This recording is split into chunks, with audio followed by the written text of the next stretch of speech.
السلام علیکم ورحمۃ اللہ. لا حول ولا قوة الا باللہ. حسبنا اللہ ونعم الوکیل. یا حی یا قیوم برحمتک استغیث. لا الہ الا انت سبحانک انی کنت من الظالمین. ربنا آتنا من لدنک رحمہ وہیئ لنا من امرنا رشدا. اللہم صل علی محمد وعلی آل محمد وأصحاب محمد وأزواج محمد وأمة محمد أجمعين إلى يوم الدين آمين. الحمد لله رب العالمين والصلاة والسلام على سيد الأنبياء والمرسلين وعلى آله وأصحابه أجمعين إلى يوم الدين. الحمدللہ آج 28 مئی 2023 کو سنڈے کے دن ہمارا یہ پبلک سیشن نمبر 96 منعقد ہونے جا رہا ہے. آپ کے سوالات یہ پرچیوں کی شکل میں میرے پاس آ چکے ہیں. انشاءاللہ ان کو ہم بعد میں ڈسکس کرتے ہیں. پہلے ایک کریٹیکل ایشو ہم نے ڈسکس کرنا ہے. اس سے بھی پہلے آج ماشاء اللہ تعالی 28 مئی 2023 ہے اور آپ کو یاد ہوگا آج سے آلموسٹ 25 سال پہلے 1998 میں پاکستان نے 28 مئی 1998 کو ہی اٹامک بلاسٹ کیے تھے، جس کے بعد پاکستان ایک ڈکلیئرڈ نیوکلیئر پاور بن گیا تھا اور اسے یوم تکبیر کا نام دیا گیا. آج اس کی آپ سمجھ لیں سلور جوبلی ہے اینیورسری کے پوائنٹ آف ویو سے. اللہ تعالیٰ ملک پاکستان کی خیر فرمائے، پورے عالم اسلام کی خیر فرمائے، پورے عالم اسلام کو اندرونی اور بیرونی خطرات سے محفوظ فرمائے، آمین.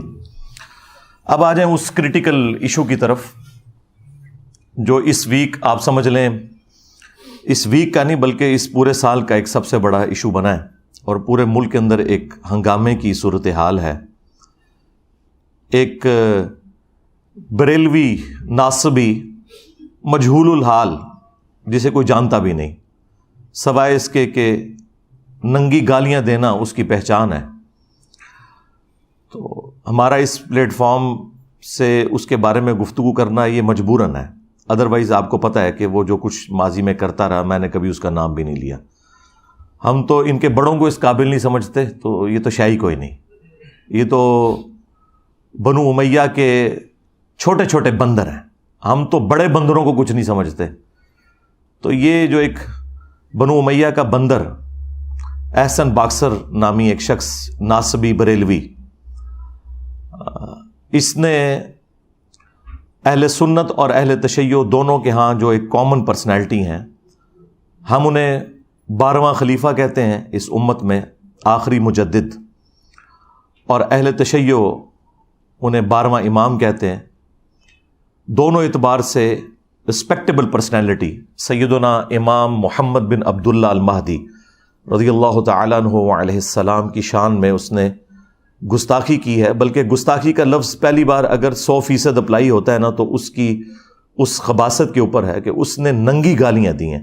وہ اتنی بازاری لینگویج ہے کہ اگر آپ کسی دنیا دار شخص کو بھی سنائیں تو وہ کہے گا یار اس لیول پہ اتر کے بھی کوئی شخص اتنی بڑی ہستی جو اہل البیت سے ہیں انہیں گالیاں نکال سکتا ہے. اتنی ننگی گالیاں جو انسان کے تصور میں بھی نہیں کبھی آتی.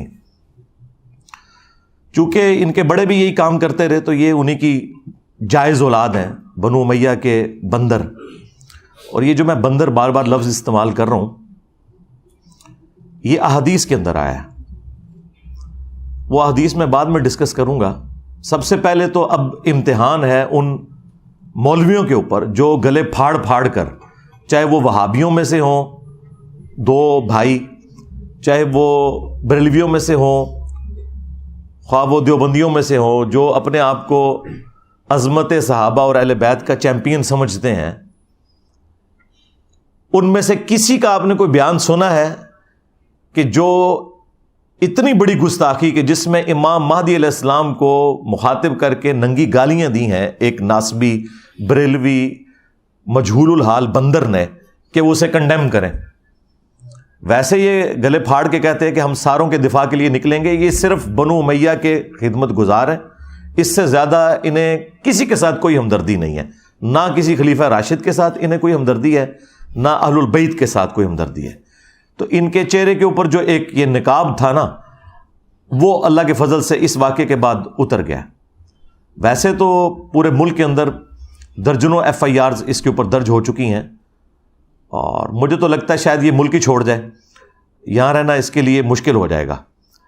ہم نہیں کہتے کہ کوئی ایکسٹرا جوڈیشل ایکٹیویٹی اس کے اوپر پرفارم کی جائے، بلکہ میں نے تو خود بھی کوئی FIR بھی نہیں کٹوائی اس حوالے سے، ورنہ لوگوں نے کہنا تھا کہ یہ کوئی پرسنل معاملہ ہے۔ لوگ خود ہی اپنے اینڈ پہ یہ معاملات کر رہے ہیں، ورنہ تو میں یہ اپنے لیے بڑا اعزاز سمجھتا کہ ایسے شخص کو قانوناً سزا دلوائی جائے جو ننگی گالیاں نکال رہا ہے اہل البیت کو علیہم السلام اجمعین۔ تو اب آپ کو وہ سارے مولوی خاموش نظر آئیں گے، یہ صرف بنو امیہ کے دفاع کے لیے اٹھتے ہیں۔ جس طرح بنی اسرائیل کو بچھڑے کی محبت پلا دی گئی تھی نا، انہیں بنو امیہ کی محبت پلا دی گئی ہے۔ اور بنو امیہ سے مراد صرف وہی لوگ ہیں جو بنو امیہ میں برے لوگ ہیں، جو اچھے لوگ ہیں ظاہر ہے وہ مراد نہیں ہیں۔ سیدنا عثمان غنی رضی اللہ تعالیٰ عنہ یا سیدنا عمر بن عبدالعزیز رحمہ اللہ تعالی، یا وہ تمام جانثاران اہل بیت جو جنگ صفین میں مولا علی کے ساتھی تھے، اگرچہ ان کا تعلق بنو امیہ کے ساتھ تھا، وہ سب کے سب لوگ ہمارے سروں کا تاج ہیں۔ ہم ان کی بات نہیں کر رہے، ہم میجورٹی کی بات کر رہے ہیں۔ اور یہ بندر کی ٹرم قرآن میں موجود ہے۔ اللہ تعالیٰ نے اصحاب سبت، جنہوں نے اللہ تعالیٰ کی آیات کو توڑ موڑ کر اپنے مقاصد کے لیے یوز کیا اور شریعت کا مذاق اڑایا، بالکل وہی کام اس امت میں بنو امیہ نے بھی کیا۔ تو اللہ تعالیٰ نے ان پر پھٹکار ڈالی، اور سورۃ الاعراف میں فرمایا اعوذ باللہ من الشیطان الرجیم بسم اللہ الرحمن الرحیم کونوا قردۃ خاسئین، ہم نے کہا کہ پھٹکارے ہوئے بندر بن جاؤ۔ تو وہ انسان تھے لیکن بندروں کی شکلیں ان کی بن گئی۔ یہی بندر کی ٹرم پھر اللہ کے محبوب صلی اللہ علیہ وآلہ وسلم نے اپنی امت میں بنو مروان بنو امیہ کے لیے استعمال کی۔ المستدرک للحاکم میں اور مسند ابی یعلا کے اندر صحیح سند کے ساتھ یہ حدیث موجود ہے۔ سیدنا ابو ہریرہ رضی اللہ تعالیٰ عنہ کہتے ہیں کہ رسول اللہ صلی اللہ علیہ وآلہ وسلم نے اپنی وفات سے چند دن پہلے ایک خواب دیکھا۔ آپ نے خواب میں دیکھا کہ آپ کے منبر کے اوپر بنو مروان بنو حکم کے بندر اچھل کود رہے ہیں۔ آپ صلی اللہ علیہ وآلہ وسلم گھبرا کر اٹھے، اور حضرت ابو ہریرہ رضی اللہ تعالیٰ عنہ کے الفاظ ہیں کہ آپ صلی اللہ علیہ وآلہ وسلم نے جب یہ خواب بیان کیا تو پھر اپنی وفات تک آپ کو کسی نے مسکراتے ہوئے نہیں دیکھا۔ آپ کو یہ غم لاحق ہو گیا کہ آپ کی وفات کے بعد آپ کی امت کے اوپر یہ لوگ مسلط ہو جائیں گے، یعنی منبر پر بیٹھنے کا مطلب یہ ہے کہ یہ حکمران بن جائیں گے، اور وہ بن گئے۔ تو اس میں الفاظ ہیں میں نے بنو حکم کے بندروں کو، بنو امیہ کے بندروں کو اپنے منبر پر دیکھا ہے۔ حالانکہ بنو حکم میں عمر بن عبدالعزیز بھی آتے ہیں، عمر بن عبدالعزیز بن مروان بن حکم، یہ ان کا نام ہے پورا۔ اب جو لوگ کہتے ہیں نا کہ آپ پوری بنو امیہ کو کہتے ہیں تو اس میں اچھے لوگ بھی ہیں، تو رسول اللہ نے بھی صلی اللہ علیہ وآلہ وسلم پوری بنو امیہ کو، بنو حکم کو کہا، اس میں اچھے لوگ بھی تھے۔ یہ عربی میں ایک رول ہے کہ میجورٹی کو ایڈریس کیا جاتا ہے، جو بیچ میں اچھے لوگ ہیں وہ خود بخود اس میں سے نکل جاتے ہیں۔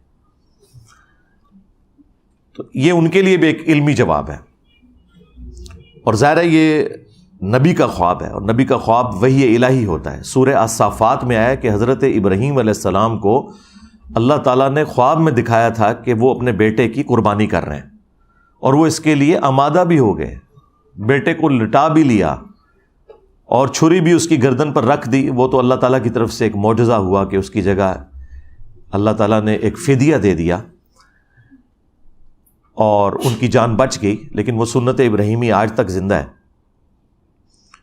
تو اتنی بڑی ایکٹیویٹی ایک خواب کی بنیاد کے اوپر حضرت ابراہیم علیہ السلام نے پرفارم کی، اس وجہ سے کہ نبیوں کا خواب وحی الہی ہوتا ہے۔ باقی لوگوں کے خواب میں شیطان کو دخل ہو سکتی ہے، انبیاء کے خواب جو ہیں ان میں شیطانوں کا کوئی دخل نہیں ہوتا۔ بخاری اور مسلم دونوں میں حدیث موجود ہے، اللہ کے محبوب صلی اللہ علیہ وآلہ وسلم نے فرمایا کہ خواب نبوت کی خبروں کا 46واں حصہ ہے۔ اچھا، یہ لفظ خواب لکھا جاتا ہے خا، واو، الف اور با، لیکن پڑھتے ہوئے اس کی واو اڑ جاتی ہے، اس کو پڑھنے کا طریقہ ہے خواب۔ یہ خواب نہیں پڑھا جاتا، ویسے اردو میں چل بھی جاتا ہے، لیکن یہ لفظ ہے خواب، تو واو اس میں پھر سائلنٹ ہو جاتی ہے۔ تو یہ جو نبوت کی خبریں ہیں ان میں ایک موڈ خواب بھی ہے جو اللہ تعالیٰ اپنے پیغمبروں کو دکھاتا ہے، اور یہ سلسلہ قیامت تک جاری ہے۔ بخاری مسلم دونوں میں حدیث ہے کہ اب میری وفات کے بعد نبوت کی خبروں میں صرف مبشرات باقی ہیں، باقی سب کچھ بیان ہو چکا ہے، نہ کوئی کشف ہوگا، نہ کوئی وحی خفی ہوگی، نہ کوئی وحی جلی ہوگی، کچھ بھی نہیں ہوگا سوائے مبشرات کے۔ پوچھا گیا مبشرات کیا ہیں، تو فرمایا کہ وہ خواب ہیں، لیکن وہ بھی بخاری مسلم دونوں میں آیا کہ خواب کی پھر 3 قسمیں ہیں، یا وہ اللہ کی طرف سے ہوں گے، یا شیطان کی طرف سے، یا پھر نفس کی طرف سے۔ اب یہ ایک پورا ٹاپک ہے خوابوں پہ، میں نے الگ سے ایک بڑی تفصیلی ویڈیو ریکارڈ کروائی ہے، رپلائی ٹو مولانا الیاس قادری آن خواب میں دیدار مصطفیٰ صلی اللہ علیہ وآلہ وسلم، کیونکہ یہ ایک بڑا کرٹیکل ٹاپک تھا، اس کو میں نے سینٹرڈ کرتے ہوئے ایک تفصیلی ویڈیو ریکارڈ کروائی ہے، وہ آپ دیکھ سکتے ہیں۔ اب آ جائیں یہ بنو امیہ کے بندروں کی طرف، کہ جنہوں نے اس طرح کی گستاخی کی اور پورے ملک کے اندر دوبارہ سے ایک سمجھ لیں سنی شیعہ کنفلکٹ کھڑا کرنے کی ایک کوشش ہے، اور اللہ تعالیٰ ہمارے ملک کو اس طرح کے فسادات سے محفوظ کرے۔ ہم نے پہلے بھی یہ بڑے فسادات دیکھے ہیں اور حکومتوں کی سرپرستی میں یہ سب کچھ دیکھا ہے۔ اب شکر ہے کہ ہماری حکومتوں کو، ہمارے ریاستی اداروں کو ان چیزوں کی گندگی کا احساس ہو گیا، اور انہوں نے توبہ کی ہے اس حوالے سے کہ کوئی نان اسٹیٹ ایکٹر اور اس طریقے سے سنی شیعہ فساد نہیں کروانا، کوئی سعودیہ اور ایران کی پراکسی وار اپنے ملک میں نہیں لڑنی۔ خیر اب تو ان کی بھی آپس میں دوستی ہو چکی ہے، شکر ہے دنیا میں سکون آ گیا اس حوالے سے۔ اور یہ جو خبیث جس نے امام محمد مہدی علیہ السلام کو گالیاں دی ہیں، یہ اس نے اپنے بڑوں کی بدعت کے اوپر عمل کیا ہے۔ بخاری مسلم دونوں میں موجود ہے کہ بنو حکم، بنو امیہ، بنو مروان کی اولاد میں سے ایک شخص جب حکمران بن کے مدینے میں آتا ہے، گورنر بن کے، تو وہ سہل ابن سعد الساعدی جو شیعان علی میں سے تھے اور سینئر اصحاب میں سے تھے، ان کو بلا کے کہتا ہے کہ آپ ممبر پر آ کر حضرت علی کے اوپر سب کرو۔ نعوذ باللہ۔ بخاری میں تو الفاظ ہیں سب، اس کی وجہ سے جو مفتی تقی عثمانی صاحب ہیں نا، انہوں نے امت کو دھوکہ دیا۔ وہ کہتے ہیں ذخیرے احادیث میں کہیں موجود ہی نہیں کہ یہ بنو امیہ لعنت کرواتے تھے، صرف سب کا لفظ موجود ہے، اور سب کا مطلب ہے تنقید۔ اچھا، حضرت علی پہ تنقید کرنا آپ کے نزدیک جائز ہے کیا؟ اور ان کا میں نے جھوٹ پکڑ لیا۔ اگر مفتی اعظم پلانٹ ارتھ دیوبند یہ کام ڈال رہا ہے ان کے ساتھ، تو باقی تو شاہی کوئی نہیں۔ یا تو اس نے جھوٹ بولا ہے، یا پھر وہ جاہل ہے، اسے پتہ ہی نہیں تھا ذخیرہ حدیث میں موجود تھا۔ بخاری کی یہ حدیث جب مسلم میں آئی ہے 6229، اس میں الفاظ ہیں، اس نے کہا لعن اللہ ابو تراب، کہو کہ مٹی والے ابو تراب علی ابن ابی طالب پر لعنت، نعوذ باللہ۔ ہم تو اس پہ کہیں گے کہ جنہوں نے بھی مولا علی پر یا اہل البیت پر لعنتیں کروائیں، اور جو لوگ ان کا آج تک دفاع کر رہے ہیں، ان سب پہ اللہ کی لعنت، اللہ کے فرشتوں کی لعنت، تمام لعنت کرنے والوں کی لعنت۔ ہاں جی، اور ان کا حشر بھی اپنے بڑے لعنتیوں کے ساتھ ہی ہو، اور اللہ تعالی ہمارا حشر جو ہے خلفائے راشدین، اہل البیت اور رسول اللہ صلی اللہ علیہ وآلہ وسلم کے ساتھ کرے، آمین۔ تو دھوکہ دیتے رہے، لہذا جب بنو امیہ کے حوالے سے سب کا لفظ آئے تو آپ سمجھ جائیں کہ اس سے مراد ہے لعن اللہ ابو تراب۔ یہ مسلم شریف ہے، مولانا شریف نہیں ہے، اور جھوٹ بولتے ہیں جی مودودی تاریخی روایتیں لکھتا رہا، چڑھ دو، میں نے ریسرچ پیپر لکھ دی ہے، واقعہ کربلا کا حقیقی پس منظر 72 صحیح الاسناد احادیث کی روشنی میں 200 روایتیں جمع کی ہیں، بخاری مسلم سے اکثر ہیں، اللہ کے فضل سے عربی میں بھی ہے، اردو میں بھی ہے، انگلش میں بھی ہے، بنگلہ زبان کے اندر بھی ہے، ہندی کے اندر بھی ہے، جتنی بڑی بڑی مسلمانوں کی زبانیں ہیں ان میں آپ مفت ڈاؤن لوڈ کریں ہماری ویب سائٹ ahlsunnatpak.com سے. اگر ہارڈ کاپی آپ کو مفت چاہیے تو صرف ڈاک کا آپ کو خرچہ دینا ہوگا. 12 ریسرچ پیپرز آپ کو فری آئیں گے گھر، جن میں سے 9 ریسرچ پیپرز ہیں اور 3 اذکار کارڈ ہیں. صبح 9 سے لے کر شام 5 بجے تک ہمارا جو نمبر ہے اکیڈمی کا وہ آن رہتا ہے 032159000162. اس پہ آپ رابطہ کریں، آپ کے گھر یہ فری ڈاک آ جائے گی. صرف 500 روپے آپ کو TCS کا خرچہ دینا ہوگا، باقی آپ کو پلاسٹک پیکنگ میں انشاءاللہ وہ فری ملے گا ریسرچ پیپر، اور ساتھ اور ریسرچ پیپرز بھی ہوں گے. تو اللہ کے فضل سے میں نے وہ ساری باتیں اس میں جمع کی ہوئی ہیں. لہٰذا جو مسلم شریف میں حدیث موجود ہے کہ سعد ابن ابی وقاص کو ابھارا امیر شام نے کہ آپ علی ابن ابی طالب پر سب کیوں نہیں کرتے، وہاں سب کا مطلب لعنت ہی لیا جائے گا. اور وہ حدیث کے قرائن بھی بتا رہے ہیں، بلکہ خود ابن تیمیہ نے منہاج السنہ میں مانا ہے کہ یہ سب کرنے کا حکم دیا اور سعد ابن ابی وقاص نے انکار کیا. الٹا انہوں نے مولا علی کی 3 فضیلتیں بیان کر دی اور کہا کہ ان میں سے ایک بھی مجھے مل جاتی سرخ اونٹوں سے بہتر ہوتی. سن پہلی فضیلت کہ نبی علیہ السلام نے خیبر کے موقع پر فرمایا تھا کہ کل میں اس شخص کے ہاتھ میں جھنڈا دوں گا جو اللہ اور اس کے رسول سے محبت کرتا ہے اور اللہ اور اس کا رسول اس سے محبت کرتے ہیں. اور ہم پوری رات سوئے نہیں اس شوق میں کہ وہ خوش نصیب کون ہوگا. اور صبح رسول اللہ صلی اللہ علیہ وآلہ وسلم نے علی ابن ابی طالب کو وہ جھنڈا دیا. اور مسلم میں تو یہاں تک الفاظ ہیں، حضرت عمر کہتے ہیں مجھے پوری زندگی کبھی خواہش نہیں ہوئی تھی کہ مجھے حضور کوئی عہدہ دیں سوائے اس ایک موقع کے. یعنی حضرت علی پہ رشک کرتے تھے حضرت عمر خیبر کی وجہ سے.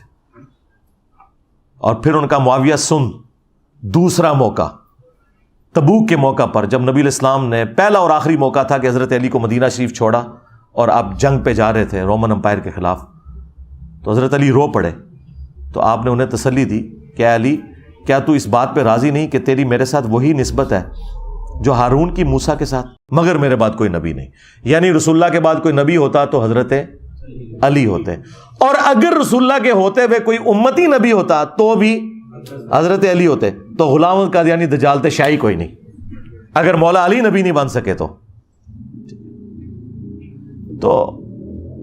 تیسری فضیلت انہوں نے کہا کہ سن، جب نجران کے عیسائیوں کا وفد آیا اور نبی علیہ السلام کو اللہ تعالیٰ نے حکم دیا سورہ آل عمران میں کہ آپ ان سے مباہلہ کریں، تو نبی علیہ السلام اپنے ساتھ علی، حسن، حسین اور فاطمہ کو لے کر آئے اور کہا اللہم ہؤلاء اہل بیتی، اے اللہ یہ میرے اہل بیت ہیں.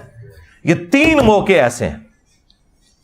بلکہ ابن ماجہ میں تو چوتھی فضیلت بھی سعد ابن ابی وقاص نے رپورٹ کی، من کنت مولاہ فہذا علی مولا، جس کا مولا میں اس کا مولا علی. یعنی غدیر خم والا بھی انہوں نے موقع وہاں پہ بیان کیا. تو اچھا یہ سیم جو مسلم کی حدیث ہے نا 6220 سیم 100% اسی سند کے ساتھ، ایک راوی کا بھی فرق نہیں ہے. سنن نسائی الکبریٰ میں امام نسائی نے خصائص علی والے چیپٹر میں لی ہے، اور وہاں آگے پتہ کیا الفاظ ہیں؟ وہ حضرت سعد ابن ابی وقاص کا بیٹا کہتا ہے کہ پھر جتنے دن حضرت معاویہ مدینہ رہے تو حضرت علی کی تنقیص کا ایک جملہ اپنی زبان سے نہیں نکالا. جو میرے باپ نے ان کو ڈانٹا تھا نا، ایک جملہ حضرت علی کے بارے میں بعد میں نہیں بولا انہوں نے. اس سے یہ پتہ چل گیا کہ وہ حضرت علی کے بارے میں برے جملے بول رہے تھے، کیونکہ امام نووی کہتا ہے کہ وہ تو بڑے معصومانہ انداز میں پوچھ رہے تھے کہ اے سعد مجھے حضرت علی کی کوئی فضیلت سنائیں. یہ لوگ کیوں حضرت علی پہ لانتیں کرتے ہیں تاکہ مجھے وہ فضائل پتہ چل جائے. اگر یہ بات ہوتی تو اینڈ والے الفاظ ہوتے کہ جتنے دن وہ مدینہ رہے تو حضرت علی کی تنقیص کا ایک جملہ نہ اپنی زبان سے نکالا. مراد یہ کہ وہ خود ہی کر رہے تھے سب کچھ. باقی یہ کافی ساری روایتیں وہ آپ کو انشاءاللہ میرے ریسرچ پیپر میں مل جائیں گی، اور یہ تاریخی روایتیں نہیں ہیں، یہ احادیث کی کتابوں میں ہیں. اور یہ محدثین میری ویڈیوز دیکھ کے گمراہ نہیں ہوئے تھے. ہاں جی، میں ان کی کتابیں پڑھ کے انورٹڈ کاماز میں گمراہ ہوا ہوں. ٹھیک ہے، تو یہ الگ سے ایک ٹاپک ہے. تو یہ جو کچھ اس نے کیا ہے نا، اس ناسبی بندر نے، یہ اپنے بڑوں کے طریقے کے اوپر چل رہا ہے. تو یہ جو اس وقت حرکت ہوئی ہے نا، اس کے بعد ایک پورے ملک میں آپ کو پتہ ہے ہنگامہ کھڑا ہوا ہے، اور زیادہ ظاہر ہے کہ اس حوالے سے اہل تشیع ہرٹ ہوئے ہیں. اب چونکہ ہمارا یہ پلیٹ فارم فرقہ واریت سے پاک ہے، لیکن بہرحال ہم اہل سنت منہج کی ترجمانی کرتے ہیں، تو میں یہ ضروری سمجھ رہا ہوں اس موقع پر کہ ہم اہل سنت کا جو عقیدہ ہے خلافت کے حوالے سے یا 12 اماموں کے حوالے سے اور خصوصاً امام محمد بن عبداللہ المہدی رضی اللہ تعالیٰ عنہ علیہ السلام کے حوالے سے میں اس موقع کے اوپر اسے کلیئر کر دوں تاکہ آپ کو پتہ چل جائے کہ اہل سنت کا اس حوالے سے کیا عقیدہ ہے۔ دیکھیں، اہل سنت اور اہل تشیع دونوں اس بات کے اوپر متفق ہے کہ قرب قیامت سے پہلے پوری دنیا کے اوپر مسلمانوں کی حکومت قائم ہونی ہے انشاءاللہ تعالی، اور یہ وہ وعدہ ہے جو اللہ تعالیٰ نے قرآن حکیم میں کم از کم 3 جگہ پر اپنے محبوب صلی اللہ علیہ وآلہ وسلم سے کیا ہے، سورہ التوبہ کے اندر، سورہ الفتح میں اور سورہ الصف میں۔ هو الذی ارسل رسولہ بالہدی ودین الحق لیظہرہ علی الدین کلہ، وہی اللہ ہے جس نے اپنے محبوب صلی اللہ علیہ وآلہ وسلم کو الہدا یعنی قرآن کے ساتھ اور دین حق کے ساتھ مبعوث کیا تاکہ اسے تمام ادیان کے اوپر غالب کر دے۔ وَلَوْ كَرِهَ الْمُشْرِكُونَ، خواہ مشرک اس کا برا ہی مان جائیں، اللہ تعالیٰ نے اس دین کو غالب کرنا ہے تمام ادیان کے اوپر، یہ اللہ تعالیٰ کا وعدہ ہے۔ مسند احمد میں حدیث ہے کہ اللہ کے محبوب صلی اللہ علیہ وآلہ وسلم نے فرمایا کہ قیامت اس وقت تک قائم نہیں ہوگی جب تک دنیا کے ہر گھر میں میرا پیغام نہ پہنچ جائے اور لوگ چاہتے ہوئے یا نہ چاہتے ہوئے اس دعوت کو قبول نہ کر لیں۔ اچھا، اس زمانے میں تو یہ بڑا مشکل تھا کہ ہر گھر میں کیسے پہنچے گا۔ سرکار آج دیکھ لیں انٹرنیٹ، گھر کیا، گھر کی کوٹھڑی میں بھی انٹرنیٹ کے سگنل آ رہے ہیں، کسی غار کے کونے میں بھی آپ جا کے بیٹھ جائیں وہاں پہ بھی سگنل آ رہے ہیں، تو یہ دعوت تو پہنچ چکی ہے اور لوگ قبول کریں گے اسے انشاءاللہ تعالی۔ یہ وعدہ ہے کہ یہ والا معاملہ ہو کر رہنا ہے۔ اور پھر اسی کو سپورٹیو ایک اور حدیث ہے مسند احمد کے اندر جو مشکات میں بھی موجود ہے، اللہ کے محبوب صلی اللہ علیہ وآلہ وسلم نے اس امت میں جو 5 بڑے بڑے ادوار ہیں ان کا ذکر کیا، اور آپ صلی اللہ علیہ وآلہ وسلم کے رازدار حذیفہ ابن یمان اس حدیث کو روایت کرتے ہیں کہ اللہ کے محبوب صلی اللہ علیہ وآلہ وسلم نے فرمایا کہ اللہ تعالیٰ جب تک چاہے گا تم میں نبوت رہے گی، یعنی میرا وجود باقی رہے گا، پھر اللہ تعالیٰ مجھے اٹھا لے گا، اور پھر میری وفات کے بعد خلافت علی منہاج النبوہ قائم ہو جائے گی، اور وہ بھی جب تک اللہ چاہے گا وہ رہے گی۔ وہ 30 سال ہے، وہ انشاءاللہ میں بعد میں حدیث بتاتا ہوں۔ پھر اللہ تعالیٰ جب چاہے گا اسے بھی اٹھا لے گا۔ پھر ملکن عاضن، جو ہمارے استاد ڈاکٹر اسرار صاحب یوں کرتے تھے، ملکن عاضن، کاٹ کھانے والی ملوکیت، یعنی اپنے مخالفین کو قتل کرنے والی حکمران، وہ قائم ہو جائے گی، اور پھر جب تک اللہ چاہے گا وہ بھی مسلط رہے گی امت کے اوپر، پھر اللہ تعالیٰ اسے بھی اٹھا لے گا۔ پھر جابر حکمرانوں کا دور آ جائے گا، یہ 4تھا دور ہے، وہ بھی رہے گا جب تک اللہ تعالیٰ چاہے گا، اور پھر اس کے بعد دوبارہ سے خلافت علی منہاج النبوہ قائم ہو جائے گی انشاءاللہ تعالی۔ یہ حدیث ایک تابعی نے لکھ کر عمر بن عبدالعزیز کو بھیجی، اور انہوں نے کہا کہ مجھے لگتا ہے کہ یہ کاٹ کھانے والی ملوکیت یعنی حضرت معاویہ رضی اللہ تعالیٰ عنہ اور ان کے بعد جابر حکمران، یزید اور عبد الملک بن مروان اور ان کے پھر آگے اولاد، اس کے بعد اب آپ ہیں جو خلافت واپس آ گئی ہے۔ تو عمر بن عبدالعزیز رحمہ اللہ اس تعبیر سے بڑے خوش ہوئے۔ بعض لوگوں نے یہ تعبیر بھی کی ہے اس روایت کی، لیکن یہ تعبیر جو ہے وہ درست نہیں ہے۔ بیسیکلی یہ اوورآل پوری امت کا ذکر ہو رہا ہے، اور پوری امت لیول کے اوپر جو خلافت علی منہاج النبوہ ہے وہ عمر بن عبدالعزیز کے دور میں نہیں آئی ہے، نہ خلفائے راشدین کے دور میں آئی ہے، وہ قرب قیامت میں ہی آنی ہے جب پوری دنیا کے اوپر مسلمانوں کا غلبہ ہوگا۔ آج تک امت میں یہ وقت نہیں آیا کہ پوری دنیا پہ مسلمانوں کا غلبہ ہو۔ تو اس سے مراد یہ 5واں جو دور ہے وہ امام محمد مہدی رضی اللہ تعالیٰ عنہ علیہ السلام کا دور خلافت ہے انشاءاللہ تعالی۔ ہم نہ دیکھ سکے، ہماری آنے والی نسلیں انشاءاللہ ضرور اسے دیکھیں گی، اور امام مہدی کے لیے میں نے آپ کو پہلے بھی بتایا کہ یہ ضروری ہے کہ ان کے آنے سے پہلے فرقے ختم ہو جائیں، ادروائز سنیوں میں آ گئے تو شیعہ نے نہیں ماننا، شیعہ میں آ گئے تو سنیوں نے نہیں ماننا، یہ ذہن میں رکھیے گا۔ تو پہلے تو لوگوں کو سمجھ نہیں آتی تھی کہ یہ کیسے ہوگا کہ اتنی بڑی فرقہ واریت کی دراڑ ختم ہو، لیکن دیکھیں اللہ تعالیٰ نے ہمارے اس چھوٹے سے پلیٹ فارم کی برکت سے ہماری زندگی میں ہمیں ان 12 سالوں میں وہ کچھ دکھایا کہ 1200 سال کی جو گمراہی تھی فرقہ واریت کی، اللہ تعالیٰ نے اسے کیسے ختم کیا۔ ہمارا ایک نعرہ ہی سب کو لے گیا کہ میرے نبی سا ہے ہی کوئی نہیں، تیرے بابے تے شے ہی کوئی نہیں۔ تو لوگ دوبارہ سے رسول اللہ صلی اللہ علیہ وآلہ وسلم کی مبارک ذات کی طرف متوجہ ہوئے ہیں، اہل البیت کا مقام انہیں پتہ چلا ہے، خلفائے راشدین کی عظمت ان کے دلوں میں جاگی ہے الحمدللہ، اور فرقوں کے بزرگ بابوں سے جان چھوٹ گئی ان کی۔ جس طرح توحید میں وہ ایک اللہ کے ماننے والے ہو گئے، اسی طریقے سے اطاعت میں وہ بابوں کی بجائے ایک اس شخص کے ماننے والے ہو گئے کہ جس کی قبر مدینے میں ہے۔ صلو علی محمد و آل محمد، اللہم صلی علی محمد و علی آل محمد۔ تو یہ بہت بڑی چیز ہے جو اللہ تعالیٰ نے ہمیں اپنی زندگی میں دکھائی ہے۔ تو یہ 5 ادوار ہے، یعنی نبی الاسلام کا مبارک دور، پھر خلفائے راشدین کا دور، اس کے بعد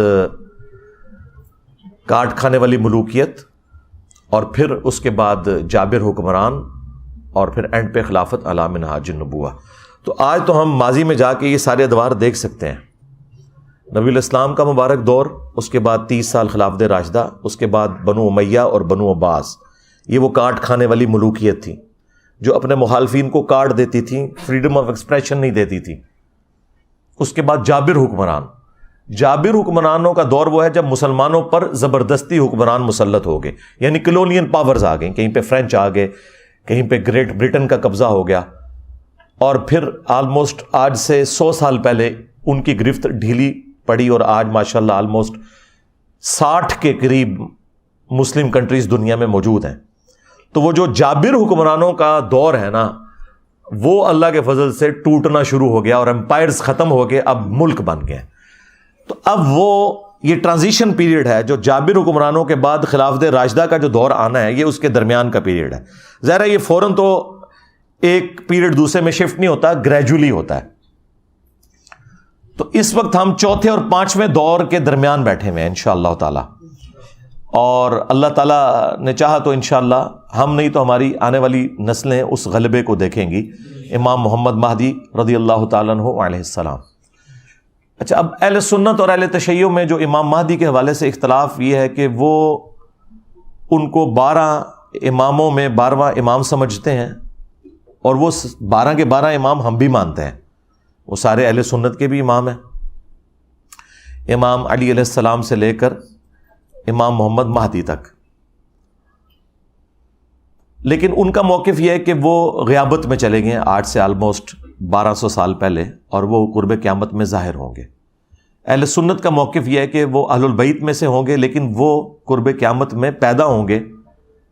اس کے بعد سب کے سب متفق ہیں کہ دنیا عدل و انصاف سے بھر دیں گے، پوری دنیا پہ اسلام کا غلبہ ہوگا انشاءاللہ تعالی۔ اب یہ جو 12 اماموں والا کانسیپٹ ہے یا 12 خلیفوں والا، اس حوالے سے ایک حدیث بھی ہے بخاری مسلم میں کہ اللہ کے محبوب صلی اللہ علیہ وآلہ وسلم نے فرمایا کہ میری امت قیامت تک حق کی خاطر قتال کرتی رہے گی، اور یہ غالب رہیں گے، اور ان پر 12 خلیفے ہوں گے۔ بعض لوگوں نے اس حدیث سے یہ سمجھا کہ وہ کنزیکٹو 12 خلیفے ہوں گے، یعنی نبی الاسلام کی وفات سے لے کے آنورڈ 12 خلیفے۔ لیکن وہ دور آپ دیکھیں خلفائے راشدین کے بعد تو ایسا دور ہے کہ جو اسلام کو شرمندہ کرنے والا ہے۔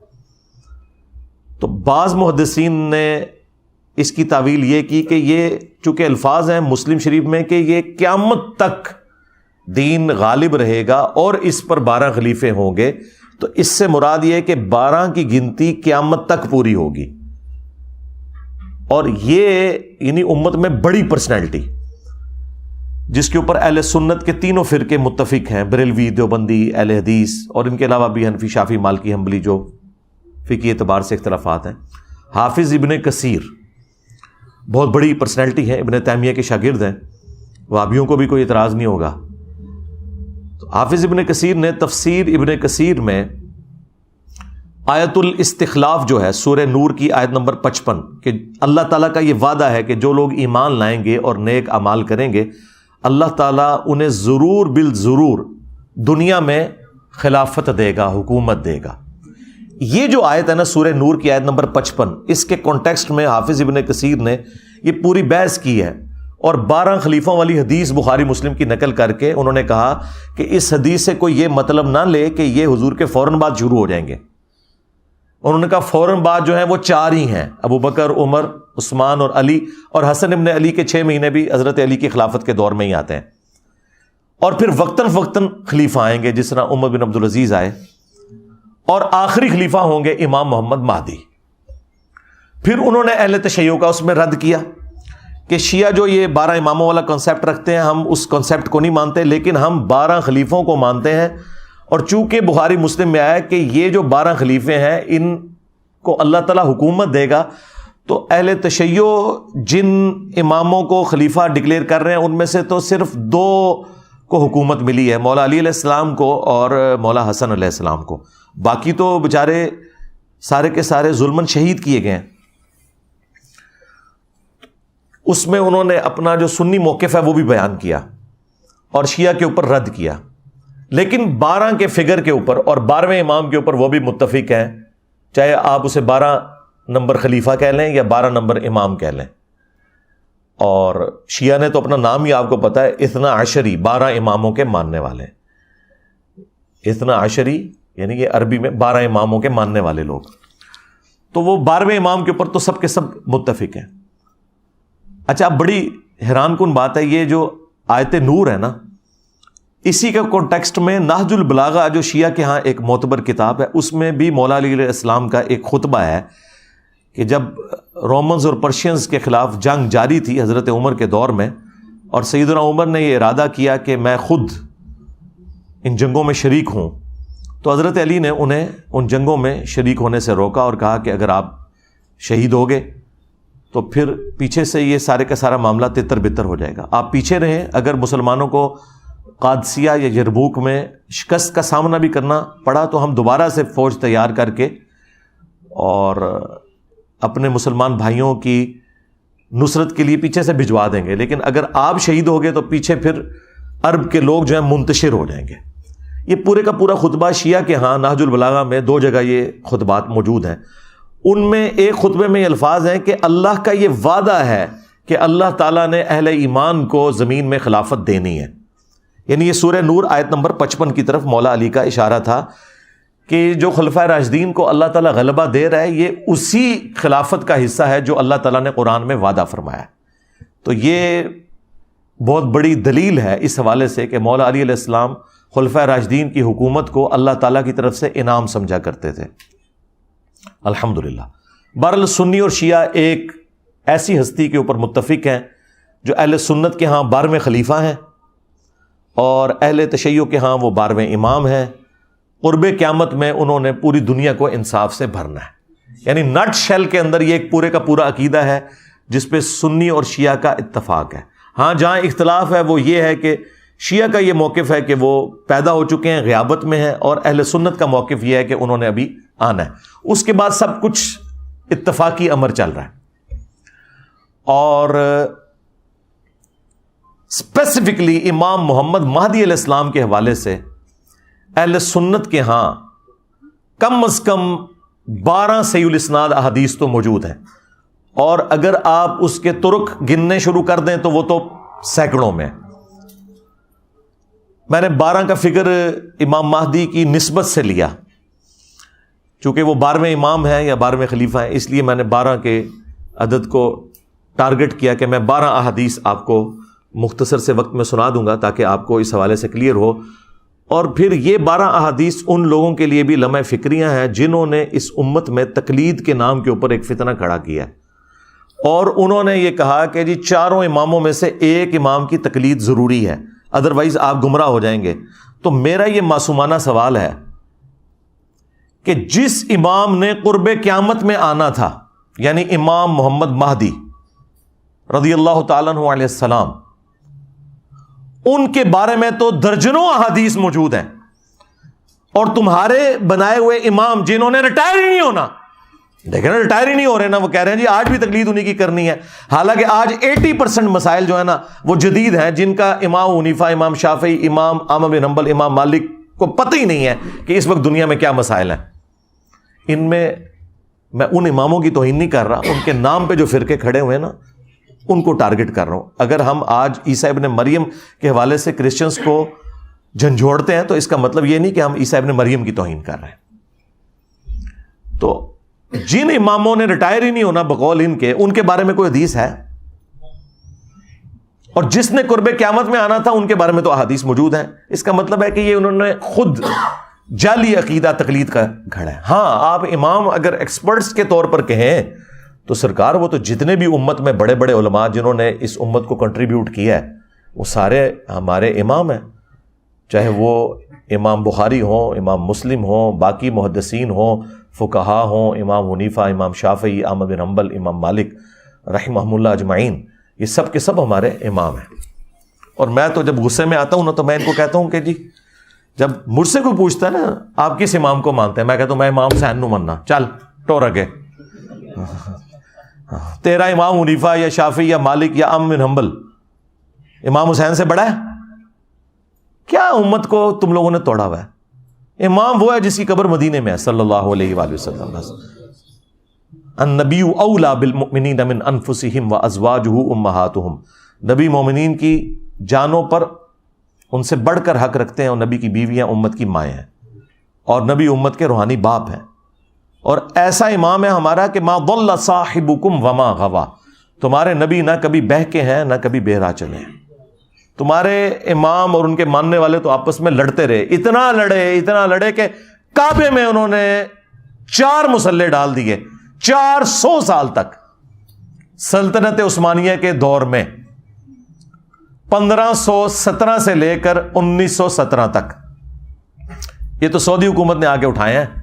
اگر یہ چاروں امام حق پر تھے تو ایک نماز آپ حنفی کے پیچھے پڑھ لیتے, ایک شافعی کے پیچھے پڑھ لیتے, ایک حنبلی کے پیچھے پڑھ لیتے, ایک مالکی کے پیچھے. نہیں, انہوں نے 4 امام 4 مسلح. اور آپ اندازہ کریں اس سے بڑی اسلام کے ساتھ کیا دشمنی ہوگی کہ کعبہ جو مسلمانوں کی یونٹی کی علامت ہے کہ پوری دنیا میں جب مسلمان کھڑے ہوتے ہیں نماز پڑھنے کے لیے تو ایک طرف رخ کرتے ہیں, اس ایک طرف رخ والی جو جگہ ہے وہاں پہ بھی 4 مسلح ڈال کے 4 امام کھڑے کر دیے. اس سے بڑی کوئی بدعت ہو سکتی ہے اس امت میں؟ تو اللہ کے فضل سے یہ بدعت ختم ہو گئی. یہ بھی اس بات کا ثبوت ہے کہ قرب قیامت کا وقت قریب ہے اور دوبارہ سے اللہ تعالیٰ نے غلبہ کرنا شروع کر دیا. یہ بھی ایک فرقہ واریت کے خاتمے کا ہی ایک آپ سمجھ لیں بہت بڑا انڈیکیٹر ہے اللہ کے فضل سے. تو اللہ کا شکر ہے کہ ہم بڑے مبارک دور میں پیدا ہوئے ہیں کہ جب معاملات بہتری کی طرف جا رہے ہیں, اور سب سے بڑھ کر ہمیں قرآن و سنت کی تعلیمات ریٹن فارم میں ہر بندے کے موبائل کے اندر موجود ہیں, وہ کاؤنٹر ویریفائی کر سکتا ہے. میں جتنی احادیث بیان کر رہا ہوں ہماری تمام ویڈیوز میں ایک ایک حدیث کا انٹرنیشنل نمبر لگتا ہے جو سٹینڈرائز ہے عربی کتابوں کا, پلس ہم ان کتابوں کی عربی اور اردو ترجمہ دونوں ڈسپلے کرواتے ہیں, کسی کو شک ہی نہ رہے, کاؤنٹر ویریفائی آپ کر سکتے ہیں. تو یہ 12ویں امام سے متعلق 12 احادیث بیان کرنے سے پہلے میں مختصراً اس کاٹ کھانے والی ملوکیت کے حوالے سے بھی ڈسکشن کر دوں, جو نبی الاسلام نے فرمایا کہ خلافت راشدہ کے بعد کاٹ کھانے والی ملوکیت آ جائے گی. ایٹ لیسٹ اہل سنت کو اپنا عقیدہ پتہ چلے اور اہل تشیع کو بھی پتہ چلے کہ ہم نہ تو بنو امیہ کو آن کرتے ہیں اور نہ ہم امیر شام کو آن کرتے ہیں, اس حوالے سے کہ جو اسلام کے خلاف کام ان کے دور میں ہوئے ہم انہیں فخریہ ڈیفینڈ کرنے کے لیے تیار ہو جائیں. نعوذ باللہ, ایسا بالکل نہیں ہے. ابو داؤد اور ترمذی کے اندر حدیث موجود ہے کہ رسول اللہ صلی اللہ علیہ وآلہ وسلم نے ارشاد فرمایا کہ میرے بعد خلافت علی منہاج النبوہ 30 سال تک رہے گی. اب یہ 30 سال کی ڈویژن آگے کیسے ہے, وہ راوی حدیث صحابی سے پوچھتے ہیں کہ یہ جو 30 سال ہیں ان کی ذرا مجھے تفصیلات بھی بتا دیں. اب ظاہر ہے وہ 30 سال کا دور اس صحابی نے دیکھ لیا ہے, تو وہ کہتے ہیں کہ بیٹا گن, ابو بکر کے 2 سال, عمر کے 10 سال, عثمان کے 12 سال اور علی کے 6 سال. اب یہ جو علی کے 6 سال ہیں، اس میں 5.5 سال مولا علی علیہ السلام کے اور 6 مہینے سیدنا حسن ابن علی کے ہیں۔ تو وہ راوی حدیث سے وہ تابعی سعید کہتا ہے کہ حضرت یہ لوگ جو بنو امیہ ہیں یہ تو مولا علی علیہ السلام کو خلیفہ ہی نہیں مانتے۔ اب اس حدیث سے یہ بھی پتہ چل گیا کہ بنو امیہ ان کو خلیفہ مانتے ہی نہیں تھے، قصاص عثمان والا معاملہ نہیں تھا۔ اور دوسرا، امام ابو داؤد نے یہاں لکھا علی علیہ السلام۔ تو جو راوی حدیث ہیں حضرت سفینہ رسول اللہ صلی اللہ علیہ وآلہ وسلم کے آزاد کردہ غلام، جو اس حدیث کے راوی ہیں وہ صحابی بھی ہیں اور حدیث کے فہم کو بھی جانتے ہیں۔ انہوں نے فرمایا کہ یہ بنو امیہ کی پیٹھ سے جھوٹ نکلا ہے۔ حق تو یہ ہے کہ بنو امیہ کی، بنو مروان کی، ان بنو زرقا نیلی آنکھوں والے لوگوں کی حکومت بدترین بادشاہت ہے، اس پلانٹ ارتھ کی شریر ترین بادشاہت ہے۔ اچھا، یہی حضرت سفینہ والی حدیث جو ہے نا وہ مسند ابی داؤد طیالسی میں بھی موجود ہے اور مصنف ابن ابی شیبہ میں۔ وہاں آگے الفاظ ہیں کہ وہ راوی حدیث سعید تابعی پوچھتا ہے حضرت سفینہ رضی اللہ تعالیٰ عنہ سے کہ حضرت اگر خلافت 30 سال ہے تو پھر حضرت معاویہ کیا ہیں؟ تو انہوں نے کہا کہ حضرت معاویہ مسلمانوں کے پہلے بادشاہ ہیں، اور مصنف ابن ابی شیبہ کے الفاظ ہیں کہ یہ سخت گیر بادشاہ ہیں اور ان کا پہلا بادشاہ معاویہ ابن ابی سفیان ہے رضی اللہ تعالیٰ عنہ۔ ظاہر ہم تو احترام سے ہی نام لیں گے۔ تو حضرت سفینہ نے کہا کہ بنو امیہ کی جو حکومت ہے یہ بادشاہت ہے، یہ خلیفہ نہیں ہے۔ یہ جو ہم خلیفہ بھی بولتے ہیں نا ان کو، تو ان معنوں میں بولتے ہیں جو حکمران کے معنوں میں آتا ہے۔ ادروائز ہم حسن ابن علی کے بعد جتنی حکومتیں ہیں ان کو خلیفہ بھی نہیں مانتے سوائے عمر بن عبد العزیز کے۔ یہ سب کے سب لوگ بادشاہ ہیں، یہ ملوک ہیں، یہ ملوکیت ہے۔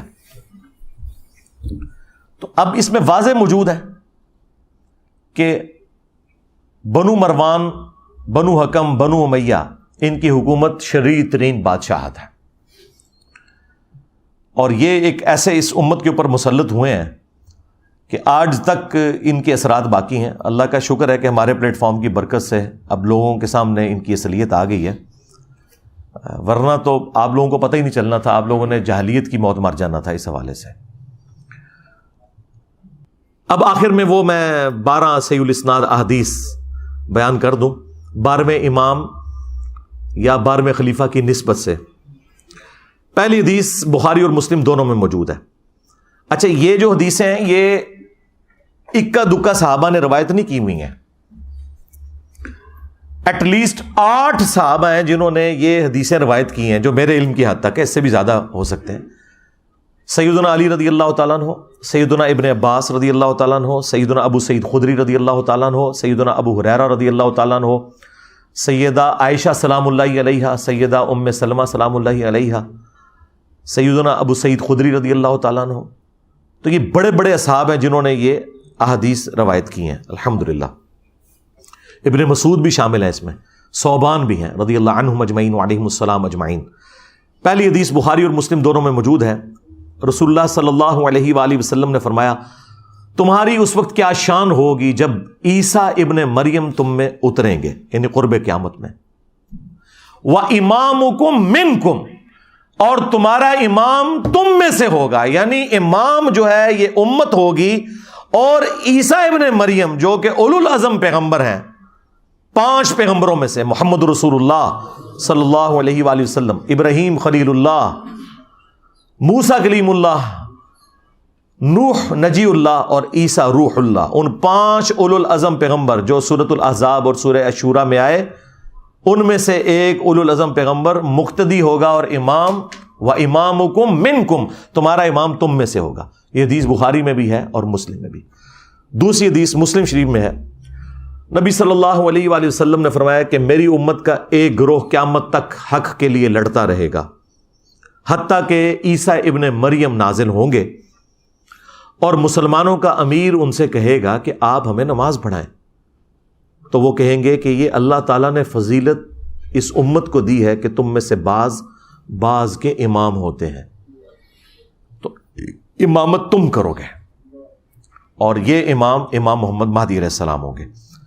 تیسری حدیث بھی بخاری اور مسلم دونوں کے اندر ہے۔ نبی صلی اللہ علیہ وآلہ وسلم نے فرمایا میری امت کے آخر میں ایک ایسا خلیفہ آئے گا جو مال بھر بھر کر دے گا لوگوں کو۔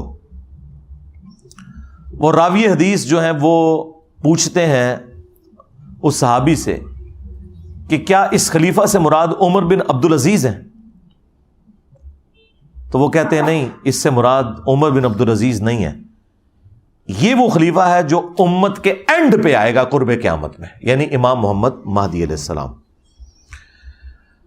ایک اور تفصیلی حدیث ہے المستدرک للحاکم کے اندر موجود ہے، نبی صلی اللہ علیہ وآلہ وسلم نے فرمایا کہ مہدی میری امت کے بالکل آخر میں آئے گا اور اللہ تعالیٰ اس کی برکت سے زمین پر بارشیں نازل فرمائے گا، زمین نباتات اگائے گی، پوری دنیا پہ عدل و انصاف ہوگا، وہ لوگوں میں مال تقسیم کرے گا، یہ وہی الفاظ جو بخاری مسلم میں بھی ہیں، مویشیوں کی ریل پیل ہوگی اور اسلام کا غلبہ ہو جائے گا، پھر وہ 8 سال تک دنیا میں رہیں گے اور پھر دنیا سے تشریف لے جائیں گے، یعنی 8 سال ان کا دور خلافت ہوگا۔ 5ویں حدیث سنن ابی داؤد میں ہے کہ نبی صلی اللہ علیہ وآلہ وسلم نے فرمایا کہ اگر دنیا ختم ہونے میں ایک دن بھی باقی رہ جائے، اللہ تعالیٰ میرے اہل البیت میں سے فاطمہ کی اولاد میں سے ایک شخص ضرور پیدا کرے گا جو پوری دنیا کو عدل و انصاف سے بھر دے گا۔ اب یہ ایک دن سے مراد یہ ہمارا ایک دن نہیں ہے جو قرآن میں ہے نا کہ اللہ کے ہاں جو ایک دن ہے وہ تمہارے 1000 سال کے برابر ہے، یعنی 1000 سال بھی آگے بچتے ہوئے نا آخری 1000 سال بھی رہ گئے تو اللہ تعالیٰ نے مہدی کو ضرور بھیجنا ہے۔ 6ٹھی حدیث بھی سنن ابی داؤد میں ہے، نبی صلی اللہ علیہ وآلہ وسلم نے فرمایا کہ مہدی میرے اہل البیت میں سے ہوگا اور وہ میری بیٹی فاطمہ کی اولاد میں سے ہوگا۔ اب مجھے بتائیں جو مہدی فاطمہ کی اولاد میں سے ہے وہ آ کے یہ کہے گا کہ جی بنو امیہ کی آپ تعریف کریں اور بنو ہاشم کو نیچا کریں؟ وہ آ کر جو ہے وہ جنگ جمل صفین نہروان میں مولا علی علیہ السلام کو سپورٹ کرے گا یا ناسبیوں کو سپورٹ کرے گا؟ آپ خود سوچیں۔ 7ویں حدیث بھی سنن ابی داؤد میں ہے، آپ علیہ السلام نے فرمایا کہ دنیا اس وقت تک ختم نہیں ہوگی جب تک کہ میرے اہل البیت میں سے ایک شخص عربوں کا بادشاہ نہ بن جائے جس کا نام میرے نام کے اوپر ہوگا، محمد بن عبداللہ المہدی۔ 8ویں حدیث جو ہے وہ مسلم شریف میں بھی کچھ حصہ اس کا موجود ہے، کچھ سنن ابی داؤد کے اندر ہے کہ نبی علیہ السلام نے فرمایا کہ جب مہدی ظاہر ہوگا تو وہ بیت اللہ میں پناہ لے گا اور اسے قتل کرنے کے لیے ایک گروہ روانہ ہوگا شام سے، اور مقام بیدا پر اللہ تعالیٰ اس گروہ کو زمین میں دھسا دے گا۔ یہ ایک اللہ تعالیٰ کی طرف سے ایک غیبی خبر ہوگی پوری امت کے لیے کہ یہ اللہ تعالیٰ کی اسپیشل پروٹیکشن ہے مہدی کے ساتھ۔ تو وہ لشکر زمین میں جب دھسایا جائے گا یہ اس بات کا ثبوت ہوگا، جو لوگ پوچھتے ہیں کہ جی ابھی تک 500 مہدی تو قتل ہو چکے ہیں امت میں، تو اوریجنل بھی کہیں قتل نہ ہو جائے۔ نہیں سرکار، اوریجنل نہیں قتل ہوگا، اوریجنل کو جب قتل کرنے کی کوشش کریں گے تو وہ لشکر ہی زمین میں دھسا دیا جائے گا۔ یہ اللہ تعالیٰ کی طرف سے اسپیشل پروٹیکشن ہوگی کہ مہدی کو کوئی نقصان نہیں پہنچے گا۔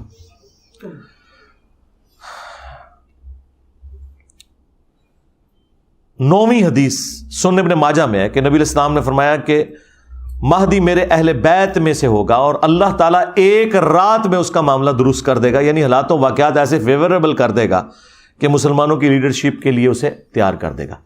اچھا، ابن ماجہ میں ایک اور روایت بھی ہے، جعلی روایت ہے، جو قادیانی پیش کرتے ہیں کہ مہدی اور عیسیٰ ابن مریم ایک ہی شخصیت کے 2 نام ہیں، اور اس کی بنیاد پہ انہوں نے غلام القادیانی دجال کو ڈکلیئر کیا۔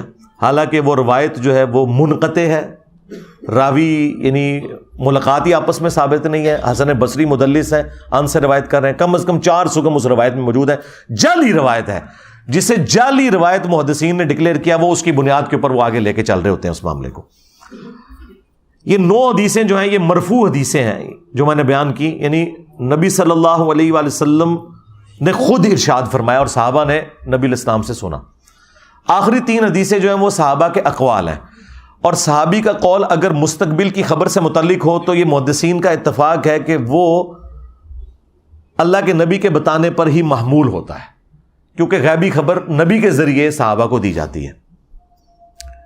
جس طرح فضائل صحابہ احمد بن حنبل کی کتاب میں روایت صحیح سند کے ساتھ موجود ہے، اور یہ روایت جو ہے وہ نہج البلاغہ میں بھی موجود ہے، مولا علی السلام کے خطبات میں کہ میری وجہ سے 2 فرقے جہنم میں جائیں گے اور 2 گمراہ ہوں گے، ایک میری محبت میں غلو کر کے، ایک میری دشمنی میں، یعنی رافضی اور ناصبی۔ یہ روایت سنی اور شیعہ دونوں کے ہاں پائی جاتی ہے۔ سنیوں کے ہاں فضائل صحابہ احمد بن حنبل کی کتاب میں مولا علی کا قول ہے، اور شیعہ کے ہاں نہج البلاغہ میں مولا علی کا قول موجود ہے۔ یہ علیحدہ بات ہے کہ سنی جو ہیں وہ شیعہ کو رافضی کہتے ہیں اور شیعہ جو ہے سنیوں کو ناصبی کہتے ہیں، تو روایت دونوں مان رہے ہیں۔ اب یہ جو مولا علی کا قول ہے یہ محمول ہے نبی الاسلام کے بتانے کے اوپر، تو اس طرح کی جو مستقبل کی خبریں ہیں وہ امپلائڈ ہوتا ہے کہ وہ نبی کے بتانے پر محمول ہے، انہیں کہا جاتا ہے موقوفاً روایتیں ہیں۔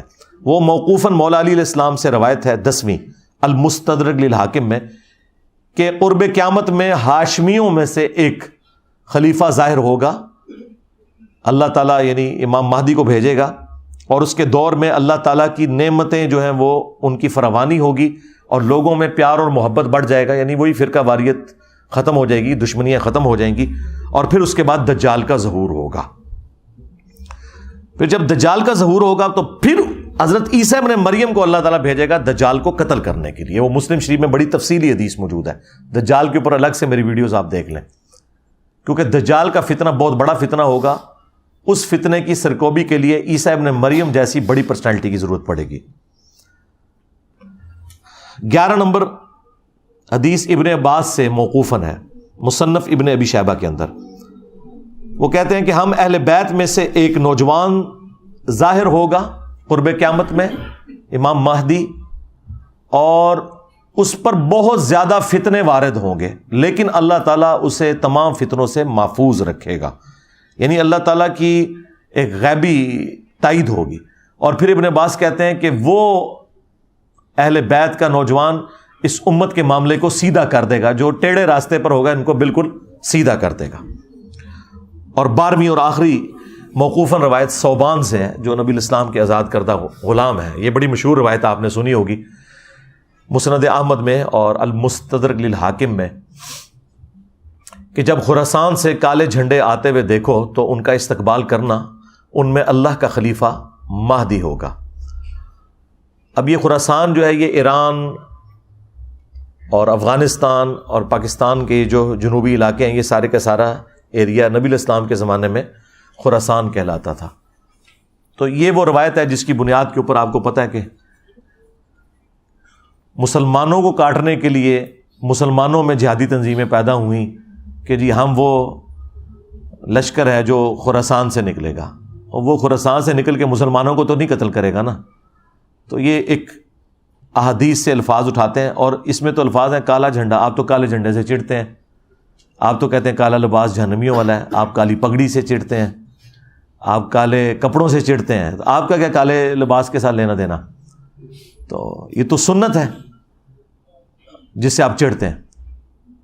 یہ 12 احادیث امام محمد مہدی علیہ السلام سے متعلق، اور جو ضروری گفتگو تھی میں نے اس حوالے سے کر دی، کیونکہ ایک اچھا موقع تھا کہ ہماری آواز ان لوگوں تک پہنچتی جنہیں ابھی تک سنی شیعہ کنفلکٹ کی اس سنگینی کا اندازہ نہیں ہے کہ اس طرح کی ایکٹیویٹیز سے پھر اینڈ رزلٹ کیا نکلتا ہے۔ اور میں سمجھتا ہوں گستاخی اصل میں ہے ہی یہ جو اب ہوئی ہے، اس حوالے سے کہ آپ ایک شخصیت کو ٹارگٹ کر کے اتنی ننگی اور گندی گالیاں دیتے ہیں کہ جو انسان کے کانوں سے دھواں نکال دیں۔ اب ظاہر ہے کہ وہ میں کلپ تو اس میں اپنی ویڈیو میں تو نہیں چلاؤں گا، سارے لوگ سن چکے ہیں، اور میں نہیں سمجھتا کہ ہماری ویڈیو کو ہم اس طریقے سے گندا کریں اس کے بکواسیات کے ساتھ۔ تو باقی دوسرے چینلز کے اوپر وہ ویڈیوز چڑھی ہوئی ہیں، ہم تو صرف جو اہل سنت کا عقیدہ ہے وہ پبلک کے سامنے رکھیں گے، امام محمد مہدی علیہ السلام کے حوالے سے، 12ویں خلیفہ یا 12ویں امام، اور ان کی جو عزت اہل سنت کے ہاں ہے، تاکہ یہ پتہ چلے کہ یہ کوئی سنی شیعہ تفریق سے متعلق پرسنالٹی نہیں ہے، بلکہ یہ سنی شیعہ اتحاد کی علامت ہے۔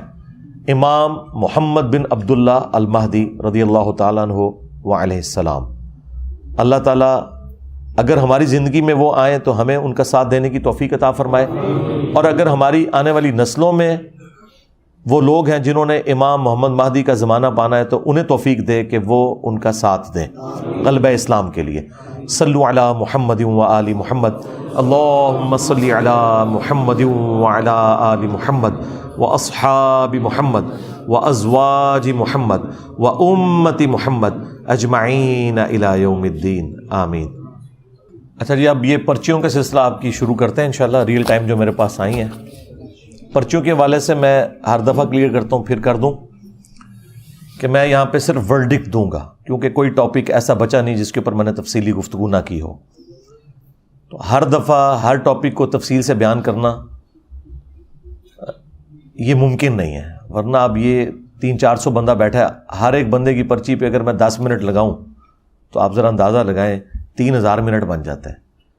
تو چونکہ آلریڈی میں نے ہر ٹاپک کے اوپر ویڈیوز ریکارڈ کروائی ہیں جن کو دیکھ کے ہی آپ لوگ یہاں آئے ہوئے ہیں، تو یہاں پہ میں صرف ورڈکٹ دوں گا، اگر کوئی نئی بات ہوئی تو اس پہ میں تھوڑا بہت تفصیلی بول لوں گا، ادروائز ہماری کوشش ہوتی ہے کہ جو کرنٹ افیئر چل رہے ہیں، جس طرح آج تھا میں نے اس کے اوپر تفصیلی گفتگو کی، باقی چیزیں جو ہے میں مختصراً بیان کروں گا۔ البتہ ایک کام میں ضرور کر دیتا ہوں کہ اس میں جو تفصیلی ویڈیو ہوتی ہے نا، اس کو میں ریفر کر دیتا ہوں کہ اس ٹاپک پہ آپ یوٹیوب پہ جا کے رومن میں یہ لکھیں تو یہ ویڈیو کھل جائے گی، اور اس میں میں نے تفصیلی اس کے اوپر بات کی ہوگی۔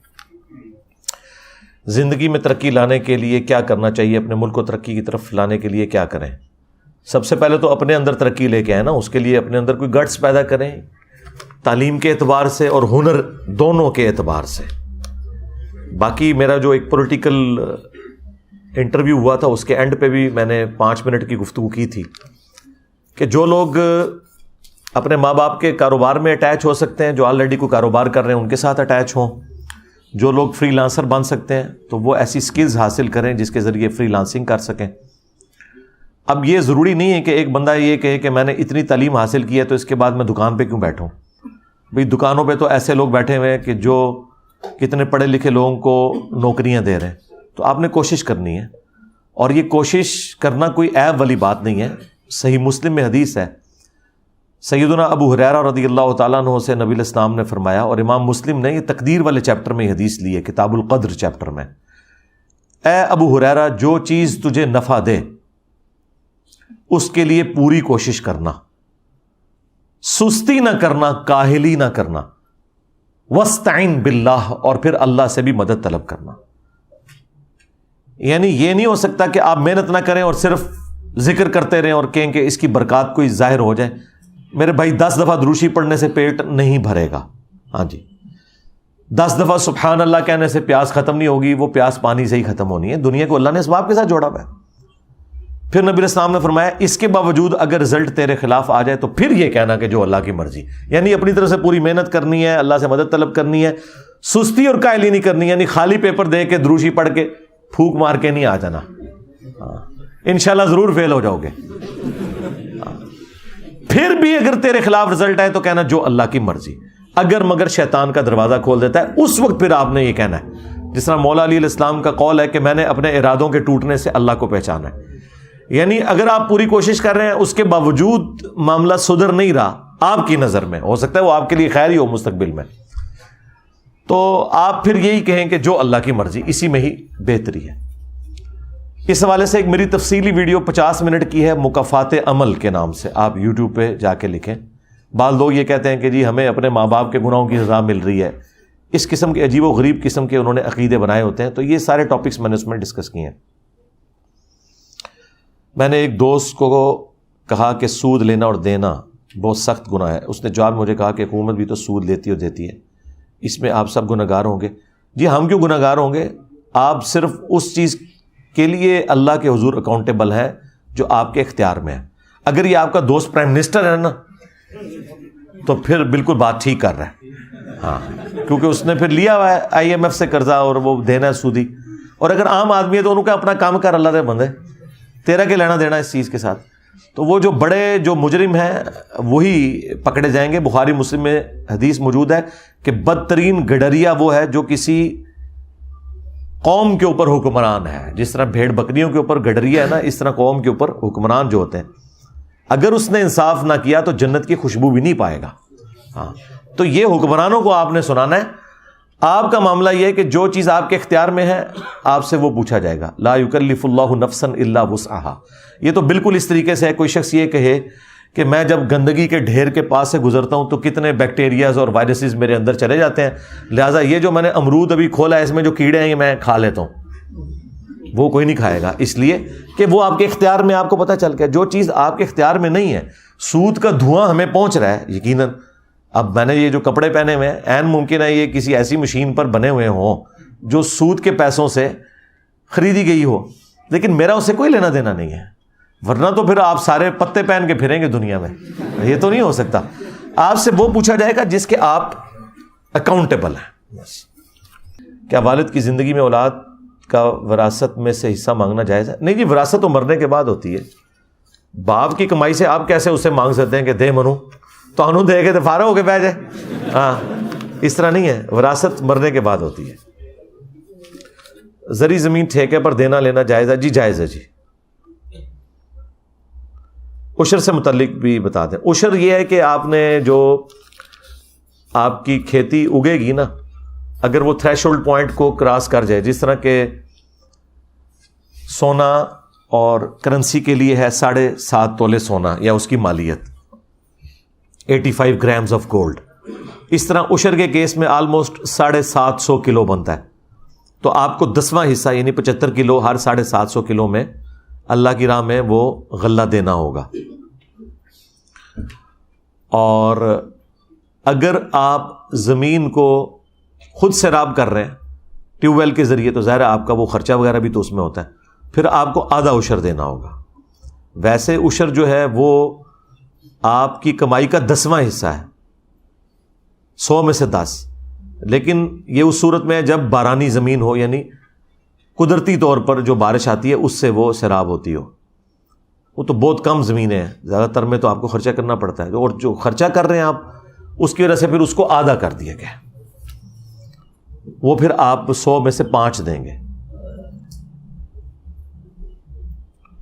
قوم لوط کی عورتوں کو عذاب کیوں دیا گیا جبکہ وہ لواطت میں مبتلا نہیں تھی؟ تو لواطت تو ایک برائی تھی نا ان کے اندر، ہومو سیکچولیٹی کی۔ اصل چیز تو یہ ہے کہ انہوں نے وقت کے پیغمبر کا انکار کیا جو کفر ہے۔ وہ تو اللہ تعالیٰ نے برائی کا ذکر کیا، وہ تو ہر قوم کی ایک ڈومیننٹ برائی کا ذکر کیا گیا ہے۔ قوم شعیب علیہ السلام کے بارے میں آیا کہ وہ کم تولتی تھی، وہاں تو نہیں آپ کے دماغ میں خیال آیا کہ وہ عورتیں تو بیچاری گھروں میں بیٹھی ہوئی ہیں، مرد کم تولتے تھے۔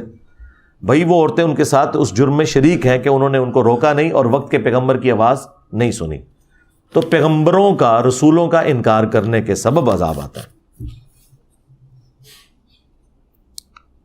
ذکر بالجہر جس میں دل میں ضربیں لگاتے ہیں اس کے بارے میں رہنمائی کرتے ہیں۔ وہ جعلی ہے جی، یہ صوفیاء کا گھڑا ہوا ہے۔ کرنٹ شاہ میری ایک ویڈیو ہے وہ آپ دیکھ لیں۔ میرے والد صاحب کا 1987 سے محکمانہ جی پی ایف کی کٹوتی ہو رہی ہے، جو اس وقت 500 روپے کٹتا تھا، اب 2023 میں کیا یہ 500 کے حساب سے وصولی کی جائے گی؟ یہ کرنسی کو آپ جو مرضی سوچتے رہیں، آپ کو گورنمنٹ نے جو دینا ہے وہی دینا ہے، آپ سے پوچھ کے انہوں نے دینا ہے۔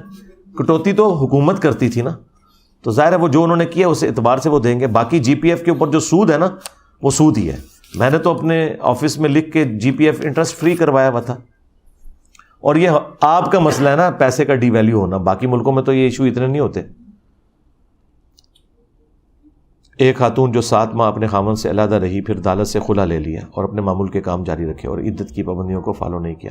اور عدت کی پابندیاں کہاں سے آ گئی اللہ کے بندو؟ عدت کی پابندیاں سوگ کی شکل میں ہوتی ہیں جب خاوند مر جائے۔ طلاق کی عدت کے اوپر کوئی پابندی نہیں ہے کہ عورت نے گھر سے نہیں نکلنا اور یہ نہیں کرنا۔ طلاق اگر اس نے خلا لیا تو 1 مہینے کے بعد وہ نکاح کر سکتی ہے نیا، اور اگر اس نے طلاق اس کو ہوئی ہے تو وہ 3 مہینے کے بعد نیا نکاح کر سکتی ہے جہاں چاہے۔ سوگ نہیں کرنا، سوگ اس عورت نے کرنا ہے جس کا خامند مر جائے، اور وہ پھر 3 مہینے نہیں 4 مہینے 10 دن ہے، اس عورت کے اوپر ہے کہ وہ کسی خوشی کی ایکٹیویٹی میں حصہ نہیں لے گی۔ اب خلا کے بعد 4 مہینے گزر چکے ہیں، 4 مہینے نہیں، خلا کے بعد 1 مہینہ بھی گزر جائے تو بہت ہے، لیکن جس ڈیٹ کو خلا ہوا ہے نا اس ڈیٹ کے بعد وہ مہینہ شمار کرنا۔ یہ نہیں ہے کہ وہ 7 مہینے سے گھر بیٹھی ہے تو آپ کو کہ جی 6 فالتو ہو گئے نہیں، اس دن کے بعد اسے کاؤنٹ کرنا ہوگا۔ کیا والدین اولاد کو سارے ثواب کر سکتے ہیں؟ بالکل کریں، صدقہ اور خیرات کریں، اور میت کے لیے اولاد کے سوا کوئی اور صدقہ کر سکتا ہے؟ اجماع ہے جی اس کے اوپر، کسی حدیث کی دلیل کی ضرورت نہیں ہے۔ صدقہ اور خیرات میت کی طرف سے کرنا، خواہ کسی کی طرف سے بھی کریں، یہ اجماع ہے۔ کہ ہو جاتا ہے. ایصال ثواب کے 10 طریقے میری ویڈیو دیکھ لیں. ایک سیاسی جماعت کی ڈپلومیسی صحیح ہے، مگر ایک مذہبی سیاسی جماعت کی ڈپلومیسی کو منافقت سمجھا جاتا ہے. سیاست کو دین کا جز سمجھ کر اس کی اہمیت کو واضح کریں. کئی دفعہ واضح کیا جی، سیاست دین کا جز ہے، لیکن پاکستان کی سیاست کا دین سے کوئی تعلق نہیں ہے. یہ جھوٹ، فراڈ، دھوکہ دہی، یو ٹرنز، منافقت کے اوپر مبنی ہے. ہاں اگر یہاں پہ کوئی اچھی سیاست کرتا ہے اسے حکومت نہیں ملتی، تو وہ جو اچھے لوگ ہیں آپ ان کا ساتھ ضرور دیں. ہم کب کہتے ہیں؟ باقی میری اس پہ تفصیلی ویڈیو دیکھ لیں، اقامت دین.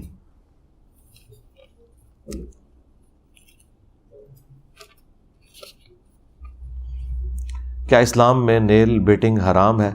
دیکھیں جراثیم تو جاتے ہیں نا، جو لوگ ناخن کاٹتے ہیں، آپ یہ کاٹنے کے بعد ان کو پھینک دیں، کھائیں نا. کیونکہ جو چیز انسان کے جسم سے الگ ہوتی ہے، خواہ وہ بال ہوں یا ناخن ہو، یہ آپ نے پھینکنے ہوتے ہیں، یہ کھانے تو نہیں ہوتے. یہ مردار ہے، اور مردار ہمارے لیے حلال تو نہیں. قرآن میں واضح ہے کہ مردار حرام ہے. تو باقی یہ اگر عادتاً کوئی اس طرح کاٹ کے پھینک دیتا ہے وہ تو چلیں، اس میں تو کوئی مسئلہ نہیں ہے. لیکن وہ بعض اوقات اتنا زیادہ کاٹتے ہیں وہ گوشت نمایاں ہو جاتا ہے، پھر اس میں بھی بعض اوقات زخم پڑ جاتا ہے. تو مطلقاً تو ہم اسے نہیں کہیں گے، لیکن چونکہ یہ ایک برائی کی طرف لے جانے والی چیز ہے. اب بعض اوقات ناخنوں میں میل کچیل بھی پھنسا ہوتا ہے، اور وہ جب آپ یوں کرتے ہیں اور پھر زبان کے ذریعے اندر چلا جاتا ہے، تو یہ ساری چیزیں جڑی ہوئی ہیں. تو بچنے میں ہی عافیت ہے. فیوچر ٹریڈنگ اور اس قسم کے میرے بھائی جتنے سوال ہیں نا آپ کے، اس کے اوپر میں نے ایک تفصیلی ویڈیو ریکارڈ کرائی ہے. میں نے آپ کو کچھ نہیں بتانا، میں نے آپ کو صرف اچھے لڑکے اور لڑکی کی خوبیاں بتانی ہے. رشتہ نہیں میں نے ڈھونڈ کے دینا. ہاں میں نے آپ کو بتا دینا ہے اسلام میں حلال اور حرام کاروبار کے اعتبار سے 4 بنیادی اصول ہیں. چونکہ جس کاروبار کا آپ ذکر مجھ سے کر رہے ہیں نا، اس کاروبار کو مجھ سے بہتر آپ خود جانتے ہیں کہ اس میں کیا کچھ ہوتا ہے. پروڈکٹ حلال ہونی چاہیے جس کا آپ کاروبار کر رہے ہیں. نمبر 2، دھوکہ نہیں ہونا چاہیے، غرر نہیں ہونا چاہیے. یہ نہ ہو کہ آپ زبانی کلامی سودے کر رہے ہیں اور آگے کوئی چیز ہے ہی نہیں ہے اس طرح کی. نمبر 3، اس کے اندر سود نہیں ہونا چاہیے. اور نمبر 4 یہ ہے کہ وہ پھر رجسٹرڈ بھی ہو کاروبار. کیونکہ جو اس طرح کے غیر قانونی جو کاروبار ہیں، وہ تو آپ جو یہ اسمگلنگ کر رہے ہیں اس کو تجارت کا نام دے رہے ہیں، تو کسٹم چھپاتے ہیں اور اس میں ڈنڈی مارتے ہیں، تو اس طرح کے کاروبار تو حلال نہیں ہوں گے. ادروائز ایک بندہ کسٹم کی چوری کی گاڑی لے آتا ہے اور ایک بندے نے باہر سے امپورٹ کی ہوئی ہے، وہ بیچارے تو دونوں پھر کس طرح وہ بیچارہ کاروبار میں سروائیو کر سکتا ہے؟ آپ لا رہے ہیں 10 لاکھ روپے کی گاڑی، وہ 30 لاکھ کی وہاں سے خرید کے لا رہا ہے، آپ بیچ رہے ہیں 20 کی، اسے پڑ رہی 30 کی ہے. تو اس طرح تو پھر ناانصافی کا نظام ہو جائے گا. تو آپ حلال اور حرام کاروبار کے 4 اصول، کرپٹو کرنسی، اسلامک بینکنگ، یہ لکھیں، میری ویڈیوز کافی ساری کھل جائیں گی. اسلام میں شہید کی تعریف کیا ہے؟ شہید ان اسلام لکھیں تو میری تفصیلی ویڈیو کھل جائے گی. اگر ایک اسلامی فوج کا فوجی ایک مسلمان کو مارتے ہوئے مارا جائے تو وہ شہید ہوگا کہ نہیں؟ ہاں اگر وہ ریٹ آف دی گورنمنٹ کو چیلنج کر رہا ہے، جس طرح حضرت علی نے بھی تو جو جنگیں لڑی ہیں وہ تو مسلمانوں کے ساتھ لڑی ہیں، ان میں صحابہ بھی شامل تھے. تو ظاہر ہے کہ وہ تو ریٹ آف دی گورنمنٹ کو جب کوئی چیلنج کرے گا تو حاکم وقت جب لڑائی لڑتا ہے تو وہ درست لڑتا ہے. تو اس میں اگر کوئی فوجی حکومت کی طرف سے مارا جاتا ہے تو شہید ہی لکھا جائے گا. مجنون انسان اور بچہ پر تو شریعت کا قلم اٹھا ہوا ہے. بیمار شخص کے لیے کیا حکم ہے جو اپنی زندگی کے آخری ایام میں بیمار اور کمزور ہو جاتا ہے؟ وہ پھر اشاروں سے ہی نماز پڑھے گا جی. اگر اسے ہوش ہے، باقی معاملات اپنے چلا رہا ہے، تو اشاروں سے نماز پڑھے گا. اگر وضو کرنے میں تردد ہے تو تیمم کر لے. تیمم کر نہیں سکتا کوئی اور اسے کروا دے. تیمم کرنے میں کتنا ٹائم لگتا ہے؟ مٹی پہ ہاتھ مار کے ایک دفعہ چہرے پہ اور پھر ایک دفعہ یوں، تو اس کا غسل بھی اتر جائے گا اور وضو بھی ہو جائے گا. ادخلوا فی السلم کافہ کی تشریح کر دیں. اس سے مراد یہ ہے کہ اسلام کے تمام احکامات کو آپ نے فالو کرنا ہے، چاہے وہ معیشت سے متعلق ہوں، معاشرت سے متعلق ہوں، سیاست سے متعلق ہوں، خواہ وہ دینی جو احکامات ہیں ان کی ایگزیکیوشن کے اعتبار سے ہوں. سارے کے سارے احکامات کو آپ نے پورا کرنا ہے. یہ نہیں ہے کہ رمضان میں فصلی بٹیروں کی طرح مسجد میں آ کے نماز پڑھیں اور چاند رات کو آپ غائب ہوں اور پھر اگلے رمضان کو نظر آئیں، تو آپ پورے اسلام میں داخل نہیں ہوئے ہیں. رمضان کا خدا بھی وہی ہے جو عام دنوں کا خدا ہے. نماز تو 5 وقت فرض ہے آپ کے اوپر. تو یہ سارے کے سارے معاملات میں آپ نے اسلام کو لے کے چلنا ہے.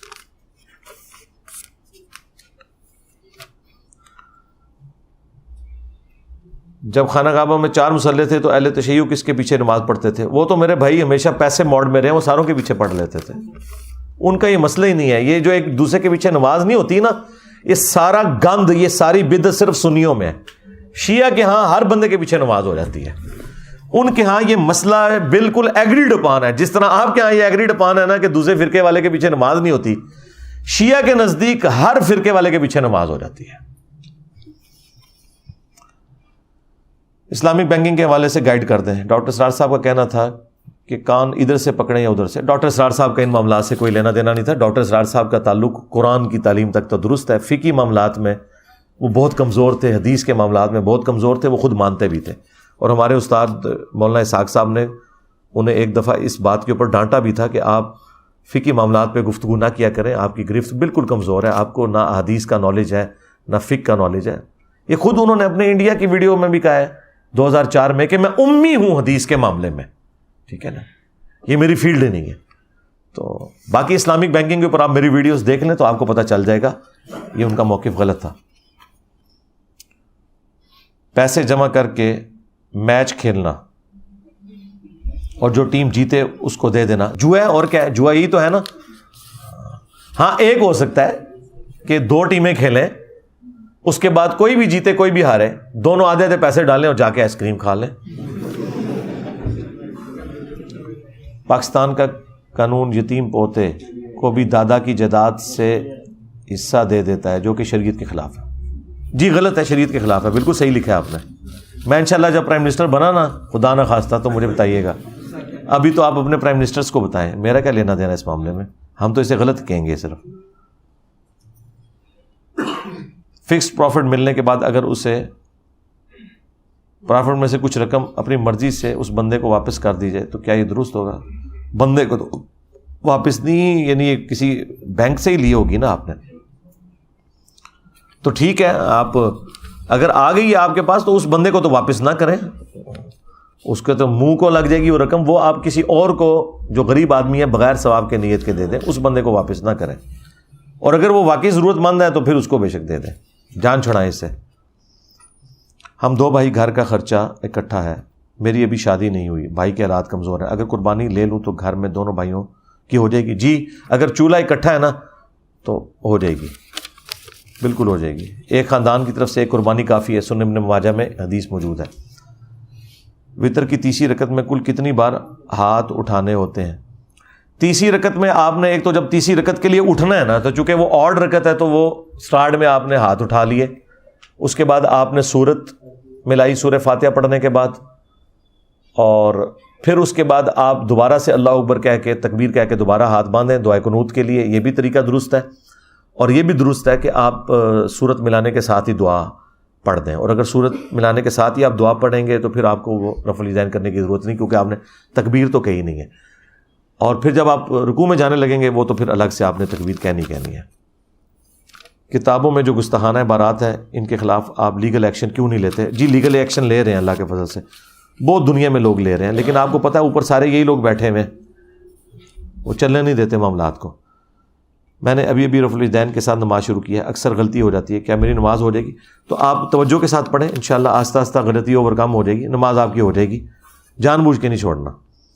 میری بہن یو کے میں رہتی ہے، وہ اپنا گھر بنانا چاہتی ہے، گھر کی قیمت زیادہ ہے تو مارٹگیج کر سکتی ہے. جی صرف اسلامک بینک سے کریں. اگر اسلامک بینک سے نہیں ہے تو بھائی خود آپ لوگ سودی کام میں پڑتے ہیں، مجھے کیوں گھسیٹتے ہیں؟ واپس آ جائیں. خواب نبوت کا 46واں حصہ ہے. لسانی سرکار کا لقب خود نبی علیہ السلام. او یار یہ ان لوگوں کو تو خود بریلوی گمراہ کہہ چکے ہیں، کن چکروں میں پڑے ہوئے ہیں. ہم تو ان کے بڑوں کو نہیں مانتے تھے، شاہی کوئی نہیں نے. امیر جماعت اسلامی سراج اللہ کے بارے میں آپ کی کیا رائے ہے؟ شریف انسان ہے جی. آپ کے خیال میں کیا اقدام میں آ سکتے ہیں؟ میں نے تو نہیں ان کو لے کے آنا، ہماری خواہش ہے کہ آ جائیں، باقی نظر تو نہیں آ رہا. میرے بھائی کا سوال ہے کہ پتہ نہیں کہ انہوں نے عمرہ کیا احرام کی حالت میں، جب انہوں نے غلاف کعبہ کو ہاتھ لگایا تو اس سے خوشبو منتقل ہو کر ہاتھ میں آ گئی، کیا اس پر دم تو نہیں پڑے گا؟ اب یہ غلطی سے آ گئی ہے نا جی، اس پہ تو دم نہیں، خود تو نہیں لگائی انہوں نے، دھو لیں، اتنے وہمی نہ بنے۔ غلاف کعبہ کو ہاتھ لگانے کی ضرورت کیا تھی؟ یہاں پہ بھی جتنی کتابیں ان پہ لکھا ہوتا ہے کہ آپ غلاف کعبہ کے قریب نہ جائیں، کئی لوگوں نے اس پہ خوشبو ملی ہوتی ہے۔ اللہ نبی کے بعد مولا علیہ السلام کی فضیلت تمام صحابہ سے زیادہ ہے کیا؟ اور اس میں رہنمائی فرما دیں۔ میری اس حوالے سے موقف واضح ہے کہ جی صحابہ اور اہل بیت کو آپس میں کمپیئر کرنے کی ضرورت نہیں۔ اہل بیت تو نبی علیہ السلام کے گھر والے، ان کا کمپیریزن کسی صحابی سے نہیں بنتا، نہ صحابہ کرام نے کبھی اپنے آپ کو اہل بیت سے افضل کہا ہے۔ علی بھائی کچھ لوگ کہتے ہیں کہ رفع دین کرنا ہے اور کچھ کہتے ہیں نہیں کرنا ہے، اگر منع کیا گیا تو کوئی حدیث بیان کرتے ہیں۔ کوئی نہیں منع کیا گیا جی، یہ سب فراڈ ہے۔ خود ان کے جو بڑے دو بزرگ ہیں جو انٹرنیشنل بابے ہیں، شیخ عبد القادر جیلانی اور امام غزالی، عبد القادر جیلانی نے غنیۃ الطالبین میں اور امام غزالی نے کیمیاء سعادت میں نماز کا طریقہ وہی لکھا ہے جو بخاری مسلم میں رفع الیدین کے ساتھ۔ تو بخاری مسلم کو نہ بھی یہ لوگ مانیں، اگر نبی علیہ السلام کی حدیثیں نہیں ماننی تو اپنے بابوں کی مان لیں، باقی 70B مسئلہ میرا تفصیلی دیکھ لیں۔ علی بھائی کیا ہم اللہ کو اپنا دوست کہہ سکتے ہیں؟ ہاں، دوست اس حوالے سے کہ ہمارا پشت پناہ ہے، وہ ولی کا لفظ پشت پناہی کے لیے بھی آتا ہے، باقی اللہ کو دوست کہنے سے وہ دوست نہیں بنے گا۔ آپ اللہ سے دوستی کریں تو انشاءاللہ تعالیٰ تمام اہل ایمان جو اللہ تعالیٰ کے تابع فرمان ہیں وہ اللہ کے دوست ہیں، ولی اللہ ہیں، اس میں کوئی شک نہیں ہے۔ تو کہہ سکتے ہیں جی، اللہ سے بڑا کون سا دوست ہو سکتا ہے انسان کا۔ علی بھائی اگر بیٹا شادی کے بعد بیوی کو علیحدہ گھر دینے کی طاقت نہ رکھتا ہو اور ماں باپ اپنی بہو کی ہر وقت کردار کشی کرتے ہوں اور بیٹا ماں باپ کو منع بھی کرتا ہو، سمجھاتا بھی ہو، لیکن ماں باپ نہ مانے، ماں باپ نہ مانے تو بس پھر آخری حال یہ ہے کہ اپنا سامان جو ہے وہ گلی میں جا کے رکھ دیں، ٹھیک ہے، اور انہیں بتائیں کہ یہ میرے ماں باپ میرے ساتھ ظلم کرتے ہیں، ٹھیک ہے، پہلے دھمکی دیں ماں باپ کو، ہو سکتا ہے انہیں سمجھ آ جائے۔ الگ ہونے کے سوا چارہ کوئی نہیں بھائی، ایک بار کوڑا کٹ کر کے لادا ہو ہی جاؤ، ہمیں کوئی سستا جا کوئی کرائے پہ مکان دیکھ لو، ماں باپ کی ہوش ٹکانے آ جائے گی انشاءاللہ۔ میرے بھائی فوت ہو گئے ہیں، اگر میں اپنی بھابھی سے شادی کر لوں تو پہلے بچے اور میرے بچے ان دونوں کے الگ الگ حصے دینا پڑیں گے۔ دیکھو کتنے تک سوچی ہوئی ہے انہیں۔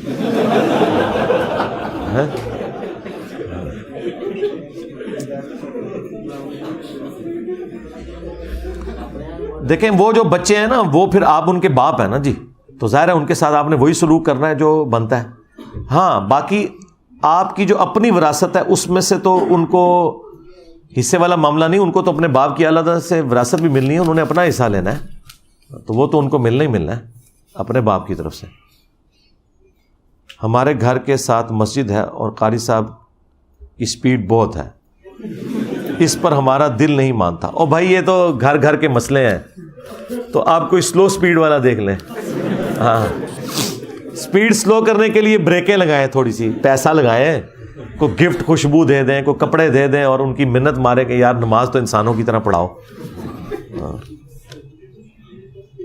نبی کے جسم کو مٹی نہیں کھاتی، لیکن یہ فضیلت کسی اور کو بھی اللہ دے سکتا ہے؟ جی چاہے تو دے سکتا ہے، اللہ کی مرضی، لیکن جو وعدہ ہے وہ صرف انبیاء کے لیے ہے اور کسی کے لیے نہیں ہے۔ دیکھیں صحابہ کرام، حضرت امیر حمزہ سے بڑھ کر کون صحابی تھا؟ اللہ کے شیر تھے، ان کو تو دفنانے سے پہلے ان کے جسم کے ٹکڑے ٹکڑے کر دیے گئے ہیں، تو لاش کی حفاظت تو نہیں ہوئی نا، قبر کے اندر تو چھوڑیں، قبر کے باہر ہونی چاہیے تھی نا حفاظت، تو وہ بھی کوئی نہیں ہوئی ہے۔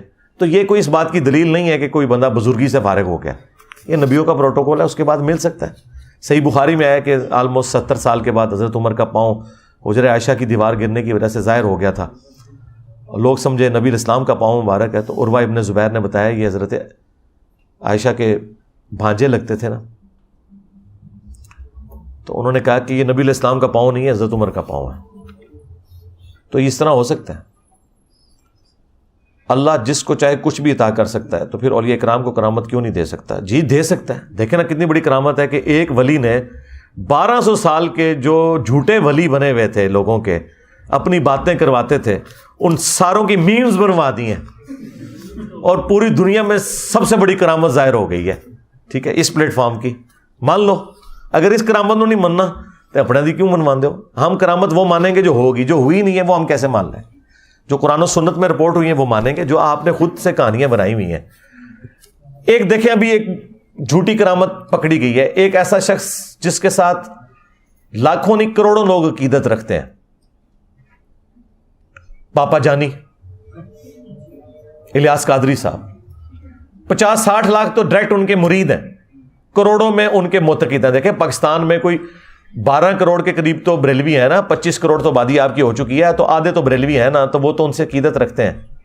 ان کی جھوٹی کرامت پکڑی گئی ہے. انہوں نے خود کہا ہے کہ جی ایک اسلامی بھائی کا بیان ہے، جب وہ اپنے باقی اسلامی بھائیوں کے ساتھ جو دعوت اسلامی کے کوئی مفتی فوت ہوئے تھے ان کی قبر کے پاس پہنچے، وہ کہتے ہیں قبر سے جو ہے وہ نماز کی آواز آ رہی تھی، اور کہتے ہیں کہ جی غلطی کیا ہوگی، کہتے ہیں جی قرات کی آواز سنائی دے رہی تھی اور نماز زور کا وقت تھا.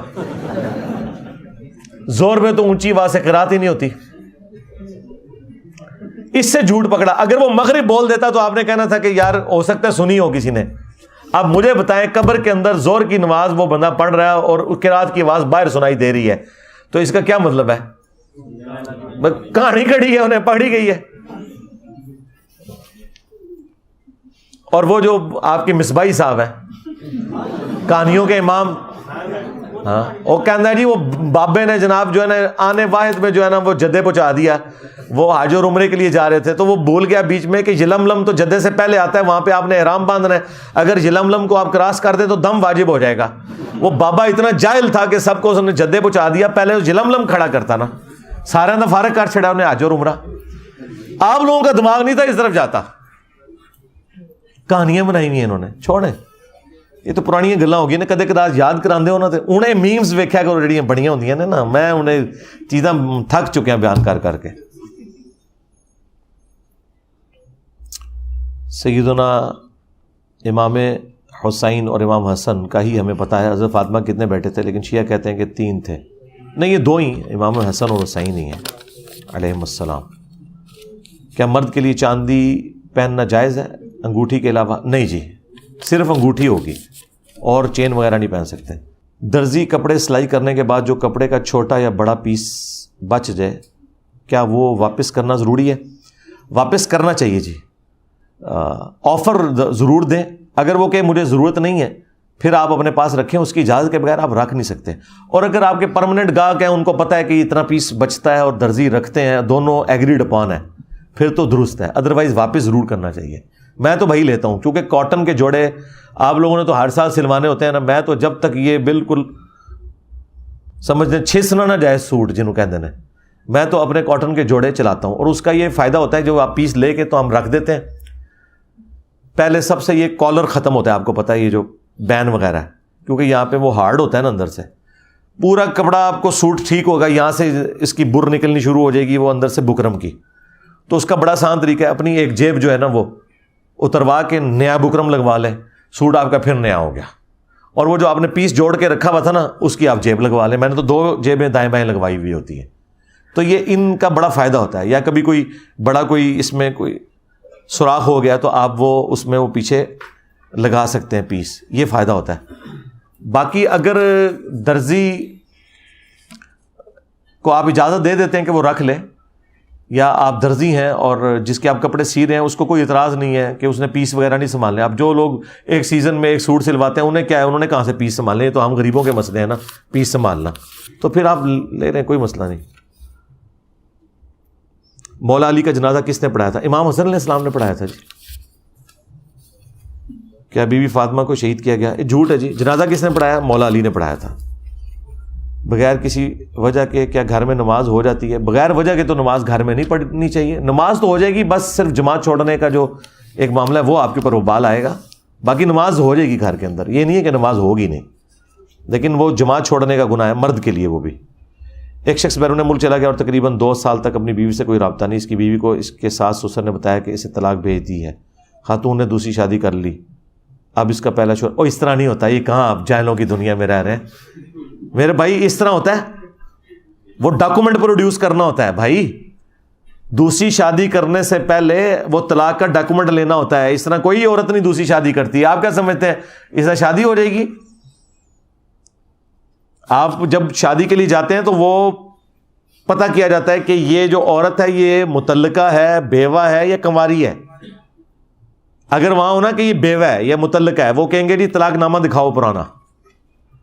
تو یہ اس عورت نے خود فراڈ کیا ہے, یہ اگر کیا ہے تو, یا پھر تھریٹیکل سوال ہے. کیا کربلا میں کل 72 تھے اور سب اہل بیت تھے؟ نہیں, اہل بیت تو آلموسٹ 18 کے قریب تھے, باقی جو ہیں دوسرے لوگ تھے.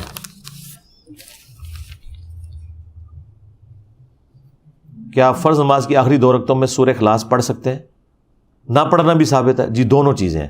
بخاری مسلم میں ہے کہ نبی علیہ السلام آخری 2 رکعتوں میں صرف سورہ فاتحہ بھی ملاتے تھے اور بعض اوقات ساتھ سورت بھی ملا لیتے تھے. بخاری مسلم میں حدیث ہے نبی علیہ السلام کی ظہر اور عصر کی پہلی 2 رکعتیں 30 آیات کے برابر ہوتی تھیں ان کا قیام, اور آخری 2 رکعتوں کا 15 آیات کے برابر, یعنی 15 آیات کے برابر قرآن کا حصہ بھی آپ علیہ السلام پڑھتے تھے.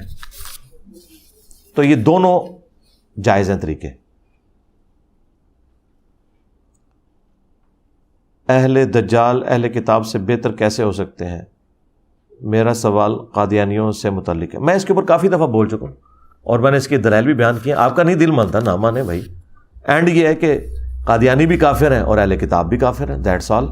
باقی قادیانی چونکہ قرآن و سنت کو مانتے ہیں کہ یہ بخاری مسلم حدیث کی کتابیں ہیں, ان کو سمجھانا آسان ہے. یہود و نصارہ تو ان کتابوں کو سرے سے مانتے نہیں. اس پوائنٹ آف ویو سے میں نے بات کی تھی, ان سے بات کرنا آسان ہے. امام حسین علیہ السلام کی بیٹی کا نام, یار یہ اس طرح کے جو شجرے اور یہ پوری تفصیلات ہیں یہ گوگل میں آپ دیکھیں گے, کسی اہل تشیع کے عالم سے رابطہ کریں, یہ اس فیلڈ کے وہ ماسٹر ہیں. اگر ہم مغرب کی نماز کے وقت مسجد میں پہنچے, اگر ہم دوسری رکعت میں شامل ہوں, امام صاحب کی دوسری رکعت ہوگی ہماری پہلی, تو کیا اس رکعت میں ہاتھ اٹھائیں گے یا اگلی رکعت میں؟ بھئی جب آپ امام کے ساتھ شامل ہو گئے نا, تو بس پھر جو امام کے ساتھ ساتھ جو رفع الیدین ہے وہ والے آپ کرتے جائیں. یعنی امام کے ساتھ آپ دوسری رکعت میں شامل ہوئے ہیں تو تشہد کے بعد وہ تیسری میں کھڑا ہوگا نا, تو اگرچہ آپ کی وہ دوسری ہے لیکن چونکہ وہ بھی کر رہے رفع الیدین تو آپ بھی کریں. اور پھکی اس میں یہ ہے کہ جب وہ دوسری میں بیٹھا ہوا تھا وہ تو آپ کی پہلی تھی, تو پہلی میں تو آپ کو بیٹھنا نہیں چاہیے تھا, پہلی رکعت میں تو نہیں بیٹھتے. آپ کیوں بیٹھے؟ اس لیے کہ امام بیٹھا ہوا تھا, ادروائز پہلی رکعت میں بیٹھتے نہیں ہیں, بیٹھنا دوسری رکعت میں ہوتا ہے. تو آپ امام کے ساتھ پہلی رکعت میں بھی بیٹھ جاتے ہیں جبکہ امام کی وہ دوسری ہوتی ہے. تو اب یہ ایک کام آپ نے کر دیا تو اس کے بعد آپ اس کے ساتھ شامل ہو جائیں. Do you have to follow a مذہب؟ Can you pick and choose between them? Pick and choose جو ہم کر رہے ہیں وہ قرآن و سنت کی بنیاد پہ کر رہے ہیں. کوئی بھی مذہب یہ فائنلی نہیں کہہ سکتا کہ 100% وہ درست ہے. حنفی, یہ مذہب سے مراد میں فقہی اختلافات کی بات کر رہا ہوں. 4 مذاہب جس طرح اہل سنت میں 5 ہیں, حنفی, شافعی, مالکی, حنبلی اور اہل حدیث. اس پہ میرا تفصیلی آپ لیکچر دیکھ لیں, مسئلہ 197, اماموں کی گستاخی کا الزام. پک اینڈ چوز ہی آپ نے کرنا ہے سرکار. یہ نہیں ہو سکتا کہ ایک امام جو ہے وہ آپ کو غلط فتویٰ دے رہا ہے اور آپ اس کو فالو کرنا شروع کر دیں جس کی دین میں اصل ہی کوئی نہیں ہے. آج کروڑوں لوگ امام شافعی کے غلط فتوے کی تکلیف اٹھا رہے ہیں, انڈونیشیا اور ملیشیا کے مسلمان. انہوں نے جون جولائی کی گرمی میں بھی اپنی بیویوں کو دستانے بنائے ہوئے ہوتے ہیں, پردے کی وجہ سے نہیں, چہرے کھلے ہوتے ہیں ان کے, احرام کے دوران, طواف کے دوران. احرام میں تو نہیں آپ دستانے پہنا سکتے, تو طواف کرتے ہوئے چونکہ انہوں نے ہاتھ میں ہاتھ ملانا ہوتا ہے, ان کے نزدیک یہ ہے کہ امام شافعی کا فتویٰ ہے کہ اگر کوئی خامند بیوی کو ہاتھ لگائے گا تو وضو ٹوٹ جائے گا. وہ قرآن میں آیا نا کہ جب عورتوں کو تم چھوؤ تو پھر طہارت حاصل کرو. وہ چھونے سے مراد تو اللہ نے کوڈ ورڈز میں بات کی تھی, اس سے مراد شہوت کے ساتھ چھونا یا ازدواجی تعلق تھا. اب یہ امام شافعی ایک فتویٰ دے کے چلے گئے, آج تک جو شوافے ہیں وہ اپنی بیویوں کو ہاتھ نہیں لگاتے کہ ہمارا وضو ٹوٹ جائے گا. حالانکہ بخاری مسلم میں اما عائشہ کہتی ہیں کہ حجرہ تنگ تھا, ان دنوں ہمارے گھروں میں چراغ نہیں ہوتے تھے, تو حضور علیہ السلام نماز پڑھ رہے ہوتے تھے اور میں سامنے لیٹی ہوتی تھی, چراغ نہیں ہوتے تھے, یعنی گھپ اندھیرا ہوتا تھا. تو جب آپ سجدے میں جانے لگتے تو آپ میرے پاؤں ٹو دیتے تاکہ میں پاؤں سمیٹ لوں, اور جب پھر آپ دوبارہ قیام کی طرف جاتے تو میں اپنے پاؤں سیدھے کر لیتی. تو اس حدیث سے امام بخاری نے بھی رزلٹ نکالا. جو لوگ کہتے ہیں جی امام بخاری امام شافعی کے مقلد تھے, ان کے لیے بھی یہ پکا ہے, پھکی نہیں پھکا. امام بخاری نے تو امام شافعی کا رد کیا ہے کہ بیوی کو ہاتھ لگانے سے وضو نہیں ٹوٹتا. اس طریقے سے امام حنیفہ کے ایک فتوے کی تکلیف پوری دنیا کے مسلمانوں کو کاٹنی پڑ رہی ہے کہ جی خون نکلنے سے وضو ٹوٹ جاتا ہے. حالانکہ ابو داؤد میں واضح حدیث ہے, اس صحابی کو تیر لگتے رہے اور انہوں نے اپنی نماز اسی طریقے سے مکمل کی. صحابہ کی پوری زندگی جنگوں سے عبارت تھی, وہ بیچارے تو پھر وضو ہی کرتے رہتے پوری زندگی. اس زمانے میں تو اس طرح کی ادویات نہیں ہوتی تھی کہ خون رک جائے, خون رستا ہی رہتا تھا. اور پھر خون کے ساتھ جو کپڑے آلودہ ہو جاتے ہیں وہ تو بیچارے کپڑے ہی چینج کر کر کے مر جاتے ہیں, کہاں سے نمازوں کے لیے وہ کرتے. آپ اگر خون روکیں بھی وقتی طور پہ تو کپڑے تو پھر بھی چینج کرنے پڑیں گے. خون, انسانی خون پینا حرام ہے, کپڑوں کو لگ جائے تو ناپاک نہیں ہے. یہ بالکل امام حنیفہ کا موقف غلط ہے. اس کی تکلیف بھی کروڑوں لوگ کاٹ رہے ہیں, تو ہم پک اینڈ چوز کر رہے ہیں حدیث کی بنیاد پہ. دونوں جگہ میں نے آپ کو حدیثیں بیان کی ہیں. یہ جو حنفیوں نے ایک فراڈ بچایا ہوا ہے کہ جی وہ جب اپنے مطلب کا فتویٰ لینا ہوتا ہے تو یہ شافعی ہو جاتے ہیں, اور جب فلانا لینا ہو تو حنفی ہو جاتے ہیں. ہمیں تو بھائی کوئی امام شافعی امام حنیفہ سے غرضی کوئی نہیں بھائی. ہم تو اس شخص کے دین پہ چل رہے ہیں جو امام شافعی اور امام حنیفہ کے دادے بھی ابھی پیدا نہیں ہوئے تھے تو وہ دنیا میں ہمارا امام بن کے آیا تھا. ہاں, محمد رسول اللہ صلی اللہ علیہ وسلم. ٹھیک ہے, تو ہم تو اس شخص کے دین پہ چل رہے ہیں, وہ دین اپنا مکمل کر کے گیا الحمدللہ. لڑکی کو اگر تایا گود لے لے تو لڑکی کا تایا اس کا ولی ہوگا یا اس کا اپنا باپ؟ نہیں, اوریجنل حق تو باپ ہی کا ہے نا, ولی تو باپ ہی رہے گا. وہ سرپرست کے طور پہ ہوگا, پہلا حق تو اس کے باپ کا ہی ہے کیونکہ اوریجنل تو وہی باپ ہے جو اس کا باپ ہے. اگر باپ فوت ہو گیا تو پھر ٹھیک ہے, تایا ہوگا. اگر کوئی اپنا موبائل رکھوا کر پیسے لینا چاہے شرط پہ کچھ دن بعد اضافی پیسے دے کر موبائل واپس لے لے, یہی تو حرام طریقہ ایک نیا انہوں نے الالہ شروع کیا ہوا ہے, موبائل کا الالہ. Pre plan الالہ. کیا ایسے اباب کے لیے صدقہ کر سکتے ہیں جو شرک کی حالت میں فوت ہوئے؟ جی, جو مسلمان ہے نا جی, تو وہ جس حالت میں بھی فوت ہوا ہے نا, خواہ وہ شرک کرتا ہوا مرا ہے, وہ کلمہ گو مشرک ہے, اس کا معاملہ آخرت میں طے ہوگا. آپ اس کے لیے دعائے مغفرت کریں. جو کافر مشرک ہے اس کے لیے دعا نہیں کرنی. ولی کی اجازت کے بغیر لڑکی نکاح کر سکتی ہے کہ نہیں؟ نہیں کر سکتی. شادی کو 8 سال گزر گئے, 3 بچے بھی ہیں, نہیں پتہ چلا, کوئی نہیں, خیر ہے, توبہ کر لیں. اور اب اس کفارہ یہ ہے کہ وہ لادہ بٹھا کے انہیں بچوں کو ہی گواہ بنا کے تو آپ بے شک تجدید نکاح کر لیں. کوئی سرمنی کرنے کی ضرورت نہیں, تجدید نکاح ایک دفعہ کر لیں, ٹھیک ہے. کیا امام کے پیچھے جب سمی اللہ لمن حمیدہ کہے اور کھڑا ہو اس کے پیچھے خاموشی سے کھڑا رہے؟ نہیں, ربنا لک الحمد کہنا ہے. امام نے بھی کہنا ہے اور مقتدی نے بھی کہنا ہے. بہتر تو ہے کہ دونوں کہیں. البتہ اگر مقتدی صرف ربنا لک الحمد کہہ لے تو یہ کافی ہے. سمی اللہ لمن حمیدہ بھی ساتھ کہے تو یہ افضل ہے.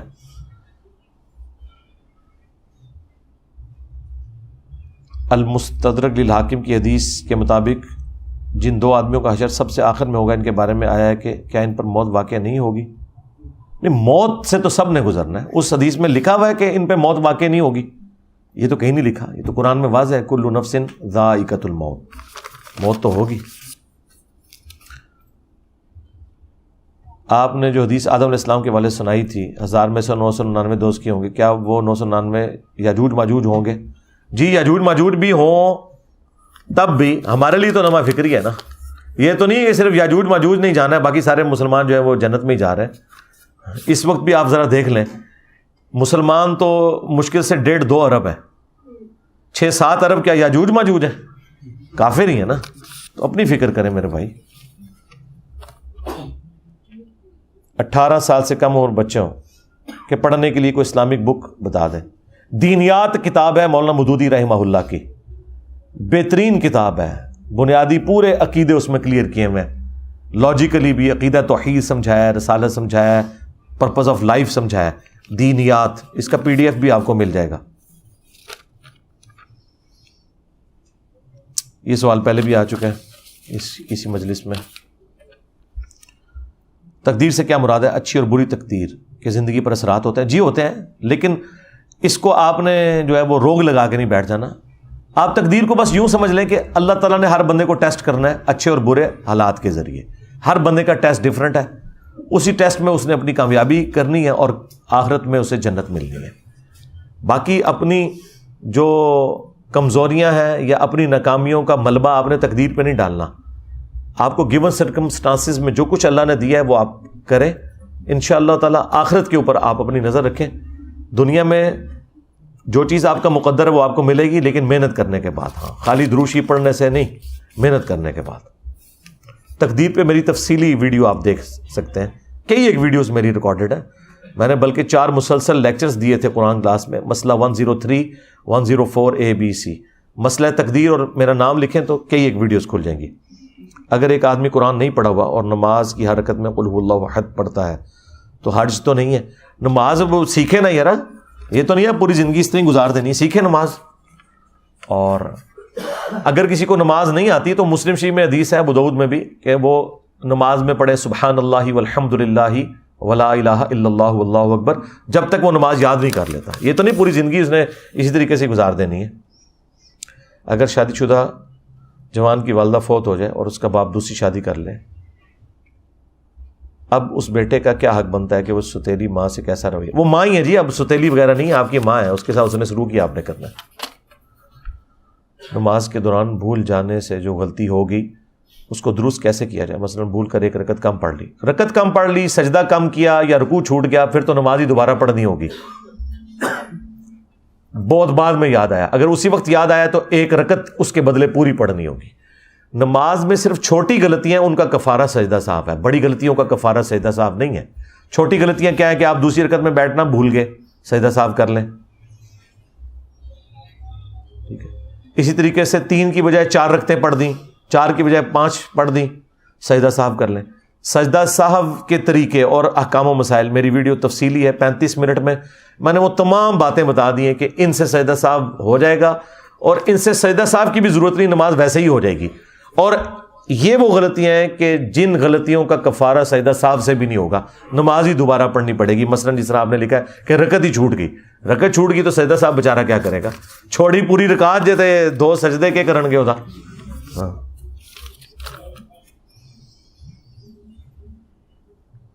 میرا چھوٹا بھائی بحری جہاز کی نوکری کرتا ہے، 1 سال پہلے چھٹی نہیں ملی، وہ نماز جمعہ باجماعت ادا نہیں کر سکتا، کیا اس کے لیے شرعی حکم؟ اس پہ جمعہ فرضی کوئی نہیں ہے، زور کی نماز پڑھے. اور انہوں نے ہر وقت سفری نماز پڑھنی پوری زندگی اور نمازیں جمع کریں. مرچنٹ نیوی میں جتنے لوگ ہیں نا، انہوں نے 4 فرض نہیں پڑھنے زور کے، پوری زندگی انہوں نے 2 فرض ہی پڑھنے ہیں، اور پوری زندگی نمازیں جمع کر کے پڑھنی ہے. 3 اوقات میں 5 نمازیں پڑھنی ہیں، کیونکہ وہ مسلسل سفر میں ہے، ایک جگہ تو جہاز رکتا ہی نہیں، مسلسل بحری جہاز چلتا رہتا ہے. تو موجے مارے ہیں بحری جہاز میں، تو پوری مسجدیں بنی ہوئی ہیں، حالانکہ 5 الگ ٹائمنگ میں انہوں نے وہاں پہ ٹائمنگ رکھی ہوئی ہے جس کی کوئی ضرورت نہیں ہے. سفر میں تو سنت ہے نمازیں جمع کی جائیں اور قصر کر کے پڑھی جائیں. موجے مارے جی مرچنٹ نیوی والے، صرف ایک گھر سے دوری ہے، باقی پوری زندگی ان کی موجیں. کیا اشراق کی نماز پڑھنے سے تمام کبیرہ گناہ نہیں معاف ہوتے جی؟ کبیرہ گناہ صرف توبہ سے معاف ہوں گے. یہ اثرات و تسبیح کی نماز کے بارے میں آیا ہے. اشراق کی نماز پڑھنے والا ایسا ہی ہے جیسے اس کی ماں نے اسے ابھی جنا ہو. اس طرح کی جو روایتیں موجود ہیں نا، یہ سب کی سب چھوٹے گناہوں سے متعلق ہیں. وہ تو بخاری مسلم میں آیا، جو فرض نماز کے بعد 33 دفعہ سبحان اللہ، 33 دفعہ الحمدللہ، 34 دفعہ اللہ اکبر پڑھے تو سمندر کی جھاگ کے برابر بھی گناہ ہو تو معاف ہو جائیں گے. یہ چھوٹے گناہ ہیں، بڑے گناہ صرف توبہ سے معاف ہوتے ہیں.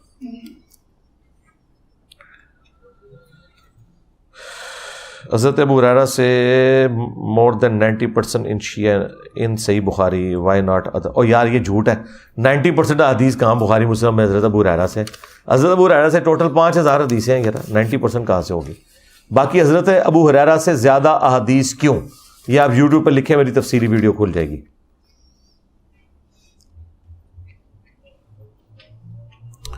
کیا یہ حدیث ہے کہ عباد پر اللہ رحم کرے، اس نے مجھے فلاں آیت یاد دلا دی جو میں بھول گیا تھا؟ ہاں تو ہو سکتا ہے ایسے، وقتی طور پہ نبی علیہ السلام بھول جاتے تھے. نماز میں سجدہ صاحب بھی ہوا ہے. ابو داؤد میں حدیث ہے نبی علیہ السلام نماز میں قرآن بھول گئے تھے، صحابی نے بعد میں کہا کہ آپ نے یہ آیت چھوڑ دی تو آپ نے فرمایا مجھے لقمہ دے دینا تھا. انسانی کمزوریاں تو لگی ہوئی ہیں اس حوالے سے نبی علیہ السلام کے ساتھ بھی. تب بھولنے سے مراد یہ نہ سمجھیے گا کہ بھائی نبی علیہ السلام وہ ہمیشہ کے لیے بھول چکے ہوئے تھے. لوگوں کے شر سے بچنے کے لیے مسجد میں رفع یدین نہ کرنا کیسا ہے؟ لوگوں کے شر سے یعنی جب تک آپ خود شریر ہوتے ہیں تو اس وقت یہ کہتے ہیں گستاخ رسول کی ایک ہی سزا سر تن سے جدا. اور جیسے ہی آپ عاشق رسول صحیح والے بنتے ہیں ساتھ ہی نال بزدل ہو جاندے ہو. میں پنجابی دا لفظ نہیں بولنا چاہتا, اوہ ہو جاندے ہو تسی. اب تو اور دلیر ہونا چاہیے, جس طرح حضرت ابوبکر نے حضرت عمر کو کہا تھا کہ جب تک تو کافر تھا تو بڑا دلیر تھا, اور اب منکرین زکوٰۃ کی باری آئی ہے تو بزدل ہو گیا اسلام میں آ کے. اس میں کون سی بزدلی ہے؟ رفع الیدین تو آپ نے کرنا ہے, سنت ہے. اگر گورنمنٹ آپ کو اناؤنسمنٹ کرے کہ ہر رفع الیدین کے اوپر 1000 کا نوٹ لبے گا, میں تکنا تو اللہ دے بندے تو لمحہ پا لے گا بڑے تے بڑے پہلوان نو بھی تلے. ہاں یہ پھکا ہے, یہ پھکا ہے. اور دوسرا میں نے آسان طریقہ بتایا جہاں آپ کو زیادہ خطرہ ہے, آپ گھر سے ایسے وقت میں نکلیں کہ مسجد میں پہنچے تو تکبیر ہو رہی ہو, جاتے ہی مسجد کے کونے میں نماز پڑھیں, صرف آپ کے جو دائیں بائیں کو کھڑا ہے نا وہی اس کو پتہ چلے گا آپ نے رفع الیدین کیا ہے, اور سلام پھرتے ہی گھر واپس آ جائے.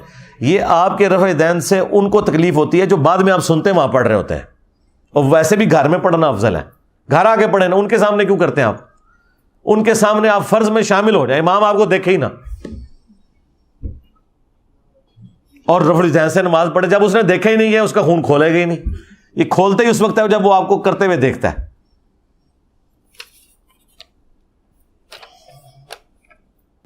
ان وٹ لینگویج اللہ اینڈ اینجلس کمیونیکیٹ, واللہ عالم. جی وہ جو لینگویج جو ہے وہ اس کے الفاظ بھی ہیں یا نہیں, یا اللہ تعالیٰ دل پر القاء کرتا ہے, یہ اللہ اور فرشتوں کا معاملہ ہے. آپ اپنی بات کریں.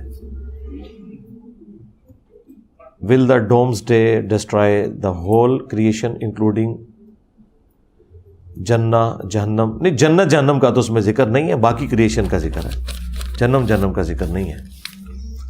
فرض نماز میں تشہد میں مرضی کی ہر دعا مانگ سکتے ہیں؟ جی مانگ سکتے ہیں, آپ عربی میں مانگیں, اور ایک دعا سب کو کفایت کرے گی, ربنا آتینا فی الدنیا حسنہ وفی الآخرۃ حسنہ وقینا عذاب النار. اس میں ہر چیز آ جاتی ہے الحمدللہ. شریعت کا دین اسلام سے کیا تعلق ہے؟ اس کو پورا کرنا لازمی ہے. ظاہر ہے دین اسلام پہ پریکٹیکلی جو چلنے کے لیے اعمال نبی علیہ السلام نے تعلیم فرمائے وہی شریعت ہے نا. جی شریعت, قرآن و سنت کی تعلیمات پہ عمل کرنا, یہ ساری شریعت ہی ہے نا. کیا نبی علیہ السلام پر جادو نہیں ہوا تھا؟ جی جادو ہوا تھا, بخاری مسلم میں حدیث موجود ہے. آپ دیکھیں نبی علیہ السلام پہ جادو کیوں ہوا, میری تفصیلی ویڈیو ریکارڈ ہے. عذاب قبر قرآن میں کہیں نہیں, کیوں نہیں ہے جی؟ قرآن میں کئی جگہ عذاب قبر آیا ہے. ایک جگہ تو بالکل واضح ہے سورہ غافر کے اندر, جسے سورہ المومن کہتے ہیں, کہ فرعونی صبح و شام آگ پر پیش کیے جاتے ہیں, اور پھر جب بڑا دن آئے گا قیامت کا تو انہیں بڑی آگ پہ پیش کیا جائے گا. یہ آیت واضح ثبوت ہے کہ آج بھی فرعونی جو ہیں وہ آگ پہ پیش ہو رہے ہیں, اور پھر قیامت کے دن بڑی آگ پہ پیش ہوں گے. عذاب قبر کا ہی ذکر ہے, آپ اسے عذاب برزخ کہہ لیں, وہ ایک درمیان کے پیریڈ کے لیے. آپ عذاب قبر لکھیں تو میری تفصیلی ویڈیو میں نے کم از کم 10 آیات قرآن سے بتائی ہیں جو ان پرنسپل اس پوری ڈاکٹرن کو کلیئر کرتی ہیں. عذاب قبر کے ثبوت میں یہی آیت امام بخاری نے, بخاری میں جو احادیث لی ہیں عذاب قبر کے ثبوت میں, اس کے ٹاپ کی ہیڈنگ میں رکھا ہے. مسئلہ 117A اور B میرا عذاب قبر پہ دیکھ لیں. قبرستان کے اندر مسجد ہو تو کیا وہاں نماز ہو جائے گی؟ اگر تو وہ قبروں کے اوپر مسجد بنائی ہے پھر تو نماز نہیں ہوگی. اگر قبرستان میں ایڈجسٹڈ مسجد ہے تو نماز ہو جائے گی, وہ قبروں کے اوپر تو نہیں ہے نا.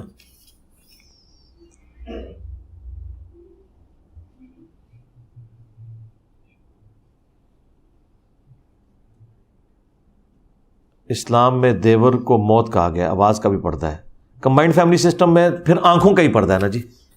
اگر آپ غریب ہیں اور نہیں علیحدہ گھر افورڈ کر سکتے پھر آنکھوں کا ہی پردہ ہوگا نا. اور پلس یہ ہے کہ وہ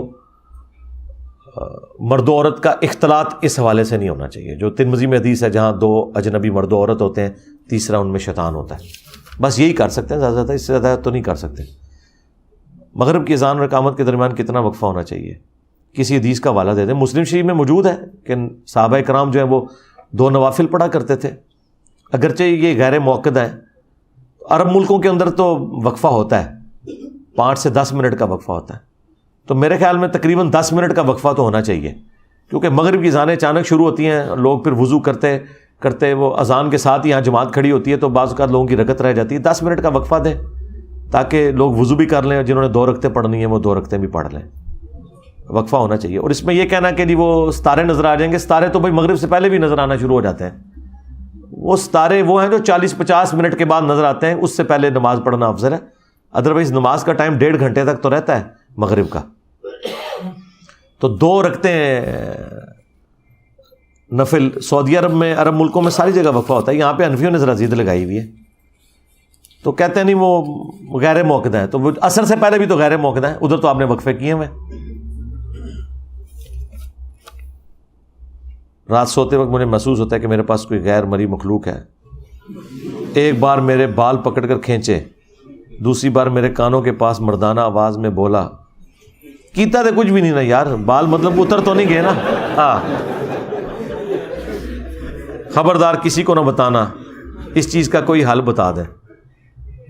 ٹھیک ہے، آپ جو ہے نا رات کو سوتے وقت آیت الکرسی پڑھیں، سورہ بقرہ کی آخری 2 آیات پڑھیں، اور پھر بھی اگر معاملہ سیٹل نہ ہو تو کسی عامل سے رابطہ کریں جو اس طرح کی چیزوں کا علاج کرتے ہیں. میں تو نہیں کرتا ہوں علاج. کسی عامل سے رابطہ کریں جو قرآن و سنت کی موجودگی میں، قرآن و سنت کی روشنی میں ان چیزوں کا علاج کریں، تو انشاءاللہ تعالیٰ آپ کے معاملات سیٹل ہو جائیں. لو جی تھوڑا پورا تھدا میں مکا دیتا جائے. اے دیکھ لو، کوئی ایک بندہ ایسا کہ جس کی پرچی آگے آئی ہو اور میں نے وہ پرچی پڑھ کے اسے جواب نہ دیا ہو. آپ میں سے جس کی پرچی آئی ہو اور میں نے جواب نہ دیا ہو، کوئی ہے ایسا بندہ آپ میں سے جس نے پرچی آگے بھیجی ہو؟ اب جو بالکل اینڈ میں آئے ظاہر ہے ان کو تو شکر کریں، وہ بیٹھ گئے ہیں ادھر، بہت ہے. اللہم انی اسألک بانک انت اللہ لا الہ الا انت الاحد الصمد الذی لم یلد ولم یولد ولم یکن لہ کفوا احد وإلہکم الہ واحد لا الہ الا هو الرحمن الرحیم الف لام میم اللہ لا الہ الا هو الحی القیوم اللہم صلی علی محمد وعلی آل محمد اللہم ربنا آتنا فی الدنیا حسنہ وفی الآخرۃ حسنۃ وقنا عذاب النار ربنا آتنا من لدنک رحمۃ وہیئ لنا من امرنا رشدا اللہم احسن عاقبتنا فی الامور کلها وأجرنا من خزي الدنيا وعذاب الآخرة ربنا هب لنا من أزواجنا وذرياتنا قرة أعين وجعلنا للمتقين إماما رب ارحمهما كما ربياني صغيرا اللهم اغفر لحينا وميتنا وشاهدنا وغائبنا وصغيرنا وكبيرنا وذكرنا وأنثانا اللهم من أحييته منا فأحيه على الإسلام ومن توفیتہ منا فتوفہ علی الایمان. اے اللہ، جن جن بھلائیوں کا سوال تیرے محبوب علیہ السلام نے تجھ سے کیا، ہمارے حق میں، ہمارے ماں باپ کے حق میں، ہمارے بیوی بچوں کے حق میں، پوری دنیا کے مسلمانوں کے حق میں قبول و منظور فرما. جن جن چیزوں کے شر سے تیرے محبوب علیہ السلام نے تیری پناہ طلب کی، تمام مسلمانوں کو ان چیزوں کے شر سے اپنی پناہ عطا فرما. اے اللہ، ہمارے ملک پاکستان کی خیر فرما، پورے عالم اسلام کی خیر فرما، اندرونی اور بیرونی خطرات سے محفوظ فرما. حاضرین کے دلوں میں جو جو نیک اور جائز دعائیں ہیں قبول فرما. حاضرین کے جو چھوٹے بڑے رشتہ دار فوت ہو چکے تمام کی مغفرت فرما. جو بیمار ہیں انہیں شفاء کلی عطا فرما. اے اللہ، جو کچھ مانگا وہ بھی عطا کر دے، جو نہ مانگ سکے ہمارے حق میں بہتر ہے تو ہمیں بن مانگے عطا فرما دے. اے اللہ، خصوص بالخصوص انڈیا، چائنا، کشمیر، فلسطین، یمن، عراق، شام، افغانستان، پاکستان میں جہاں کہیں مسلمان کس پرسی کی زندگی گزار رہے ہیں، اے اللہ غیب سے ان کی عزت، آبرو، جان و مال کی حفاظت فرما. سبحان ربک رب العزت عما یصفون وسلام علی المرسلین والحمد للہ رب العالمین. صلی اللہ علی النبی الکریم وعلی آلہ وصحبہ اجمعین.